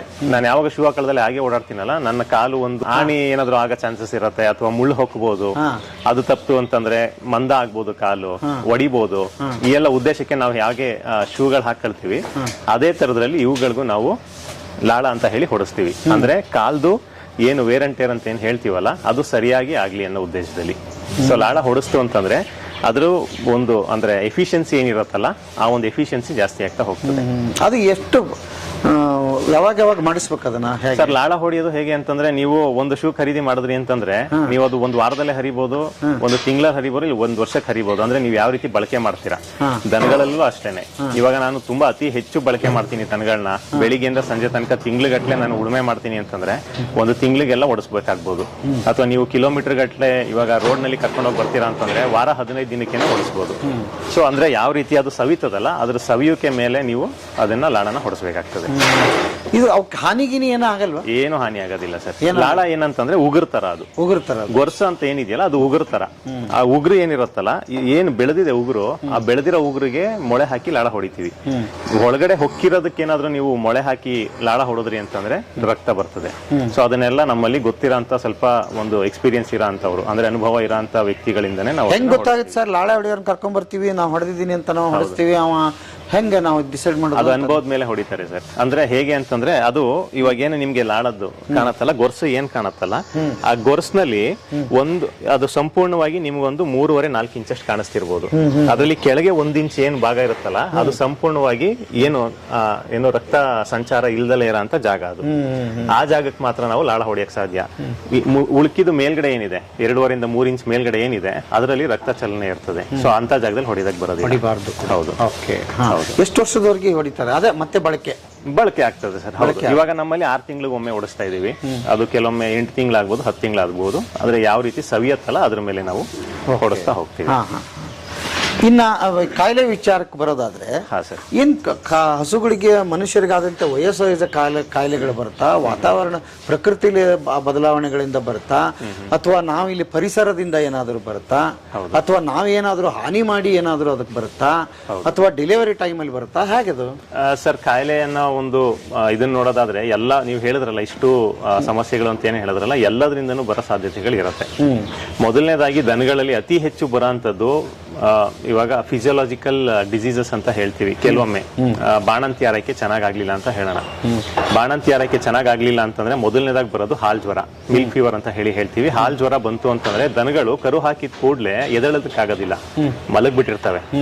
ಸೊ ಕೆಚ್ಚಲೆಲ್ಲ ನೋಡ್ತು ಅಂತ ತುಂಬಾ ದೊಡ್ಡ ಪ್ರಮಾಣದಲ್ಲಿ ಕೆಚ್ಚಲು ಮಾಡ್ಕೊಂಡಿರುತ್ತೆ, ಎದ್ದೇಳೋದಕ್ಕಾಗೋದಿಲ್ಲ, ಸುಸ್ತಾಗಿ ಕೆಳಗಡೆನೆ ಕೂತ್ಬಿಟ್ಟಿರುತ್ತೆ. ಅಂತ ಟೈಮಲ್ಲಿ ನಾವು ಯಾವ್ದಾದ್ರು ಪಶು ವೈದ್ಯರದ್ದು ಸಹಾಯ ತಗೊಳ್ಳೇಬೇಕಾಗ್ತದೆ. ಅದಕ್ಕೆ ಬೇಕಾದ ಒಂದು ಟ್ರೀಟ್ಮೆಂಟ್ ನ ಮಾಡಿಸ್ಲೇಬೇಕಾಗ್ತದೆ. ಇನ್ನೂ ಒಂದು ಬರುತ್ತೆ ಕೀಟೋಸಿಸ್ ಅಂತ ಹೇಳಿ. ಕೀಟೋಸಿಸ್ ಅಂತಂದ್ರೆ ಸಕ್ಕರೆ ಕಾಯಿಲೆಯಿಂದ ಕೆಲವೊಮ್ಮೆ ಸಮಸ್ಯೆಗಳಾಗ್ತಾವಲ್ಲ, ಮನುಷ್ಯರಲ್ಲಿ ಯಾವ ರೀತಿ ಸಮಸ್ಯೆ ಆಗುತ್ತಲ್ಲ ಅದನ್ನ ಡಯಾಬಿಟಿಕ್ ಕೀಟೋಸಿಸ್ ಅಂತ ಹೇಳ್ತೀವಿ. ಇದು ಬಂದ್ಬಿಟ್ಟು ಇದನ್ನು ಸಾಧಾರಣವಾಗಿ ಡಯಾಬಿಟಿಕ್ ಕೀಟೋಸಿಸ್ ತರನೇ ಆಗುತ್ತೆ, ಆದ್ರೆ ಇದರಲ್ಲಿ ಆಗುವ ರೀತಿ ಬೇರೆ. ಮತ್ತೆ ಫ್ಯಾಟಿ ಲಿವರ್ ಅಂತ ಹೇಳ್ತೀವಿ. ಫ್ಯಾಟಿ ಲಿವರ್ ಆಗೋ ಸಾಧ್ಯತೆಗಳು ಜಾಸ್ತಿ. ಇವೆಲ್ಲ ಬಂದ್ಬಿಟ್ಟು ಒಂಥರ ಕಾನ್ಸಿಕ್ವೆನ್ಷಿಯಲ್ ರಿಯಾಕ್ಷನ್ಸ್. ಇವೆಲ್ಲ ಒಂದರಿಂದ ಆಗಂತ ಬಾಣಂತಿ ಸಮಯದಲ್ಲಿ ಆಗುವಂತಹ ಕೆಲವೊಂದು ಕಾಯಿಲೆಗಳು.